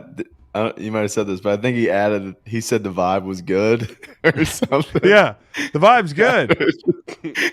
Good vibes. The vibe's fine. Good vibes. The whole team's getting ready. It's great. The whole team's getting together later tonight to drink vibing. some Kool-Aid together, and they're all going to spend the night. The vibe's good. They're having a party. It's great. I don't know. It's a Jim Jones reference for people wondering. Maybe before your time. Baby's Jim Jones. Drink the Kool-Aid. You would drink the Kool-Aid? Do you know what's in the Kool-Aid? Do you know who Jim Jones is? Yeah, would you drink it? Do you know what's in the Kool-Aid? They died, cyanide, right? Yeah. So what? You're asking me if I want to die? I mean, a lot of people Not this did it. morning. A lot of people did it, right? Yeah, a lot of people did that it, drink it. but they thought they were going They were in a somewhere. cult. A lot of whites. A lot of whites. A lot of whites. It was a lot of whites. drinking stuff, not knowing what's in it. It was a lot of whites. It was a lot of whites. Are you buying Xavier Legette's props? Over props? I'm probably not With going to. Deontay Johnson? I probably don't want to bet props in a game that I'm not going to watch in real time. But I do love this kid. I'm allergic to that game.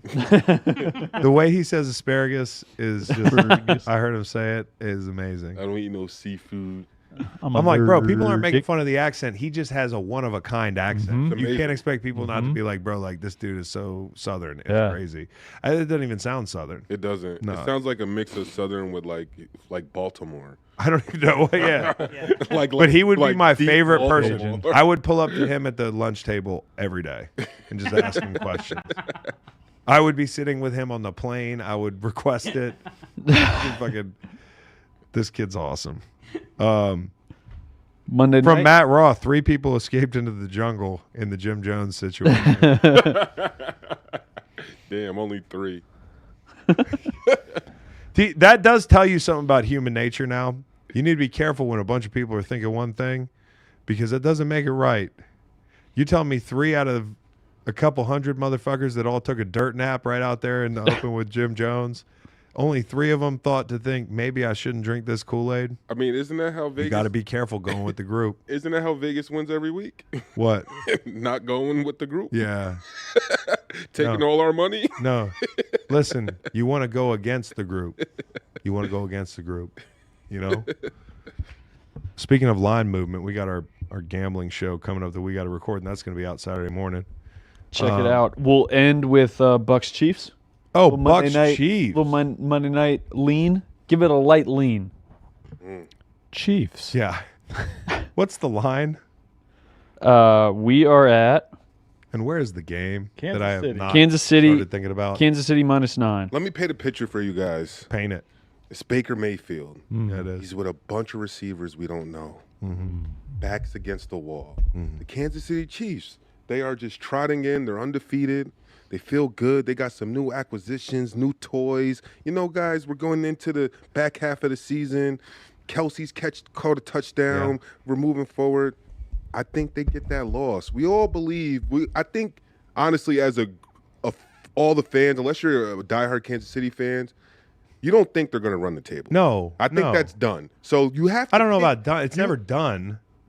It's hard to say it's done when they're undefeated. That is true. But I think- but naturally, you don't think it's going to happen. No, I It's just hard. think like it's a longer season than it used to be, and like everybody has a bad day.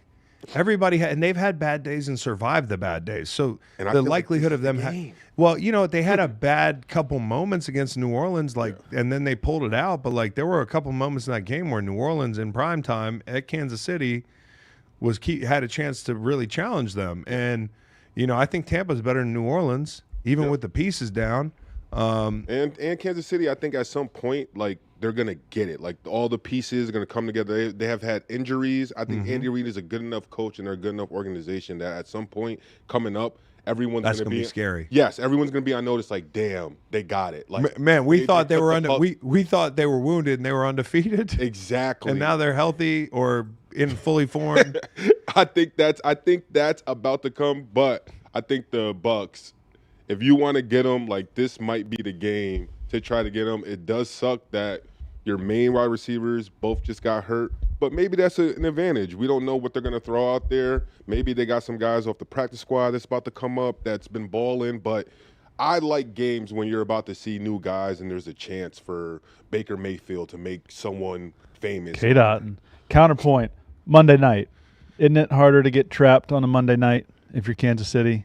Kind of feels that way. Everybody gets up. But on I don't Monday think it's night. necessarily a trap. Like the way they played at some points this season, like, you know, it hadn't been that they weren't ready. They're the most imperfect 7-0 team. Can't afford to be You complacent. know, like, but that doesn't mean they can't win the whole damn thing. Doesn't mean they can't go 15-2. Doesn't mean they can't go forward. Like, bro, like And their quarterback still has more picks than touchdowns, right?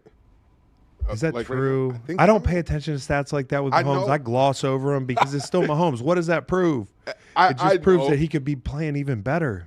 And he's playing like shit kind of to his standard. Yep. 8 and 9. And 8 and I 9. think that's even Yeah. more to the point, like we were just saying, like how dangerous this team is. Because you hear that stat, and you'd be like, if you looked at something, you would be like, you wouldn't think a team that has a quarterback that has more interceptions than touchdowns is undefeated right now. Yeah. Like I don't think you would picture that, but the fact that they are Extremely, it is scary. extremely well coached. Yep. Really good interior three offensively. One of the best play callers ever. One of the best play callers ever on defense. Yep. One of the most dominant players on any field at defensive tackle.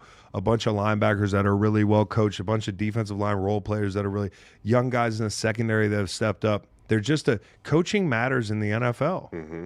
It does. And, like, you know, we get so caught up in the QBs and that sort of thing. And I do think Mahomes is the best on the planet. Even I don't care if he has 8 and 14.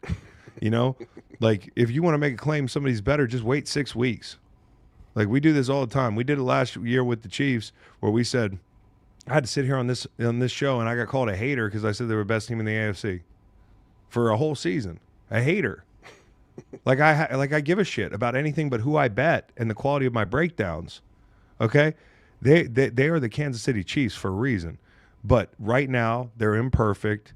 To your point, there's an opportunity to steal a game against them, and I do think if that's a lot of points, I might not touch it. You know what I'm saying? What is the 9. You said 9? 9. Yeah. That feels dangerous. That feels dangerous to tease. I feel the tease god's afraid of that one. Mm-hmm. You know, you either got to lay the points and hold your nose, or I don't know. If you're Patrick Mahomes, which of these nicknames do you like the most? Grim Reaper, Showtime, Magic Man, the Musician, Fatrick, the Gunslinger, or Mahomeboy? Showtime. Mr. Dart, What about Kermit Mr. T. Dart. Frog? because he kind of sounds like he smokes cigarettes, and he throws darts. True. I kind of like Mr. Dart. Mr. Dart. We're gonna submit that on Pro Football Reference. Maybe Mr. Dart. Maybe they'll pick it up. They'll add it. Yeah, I heard what they said about Kermit, and Yeah, we'll handle that when we handle it. That one. Yeah. Do you know Chris's Pro Football Reference nickname? White Thunder, probably. Isn't it? White Thunder. Because they used to call me and Robert. White Thunder. Yeah, me and Robert Quinn used to be Black Lightning and White Thunder. Now, I wanted to be White Lightning because of the moonshine and because it just sounds cool. And I was quick, but there's Robert Quinn. So I'm definitely the Thunder. White Thunder. There was Chocolate Thunder. Chocolate. That's a You could have great been milk. nickname. You'd have been Milk Thunder. Yeah, well, I think we got it from I think we got it from Milk Thunder. I think we got it from the Major League Black Hammer and White Lightning, or whatever they call it. You know, that's what me and Fred Robbins used to say to each other. He'd be like, "Hey, White Lightning," and I'd be like, "Can I say Black Hammer? Is that okay, sir?" And then when Robert came, it was like, "Oh, we need real nicknames." So. Did I have another nickname? Probably just one. They have some of them in there that like just don't make any sense, and I've never heard people called. In There's only basketball, one listed right especially. now. Rosillo loves the nicknames. Rosillo loves the basketball. Hughie. Hewg. Who's Hughie? High effort white guy.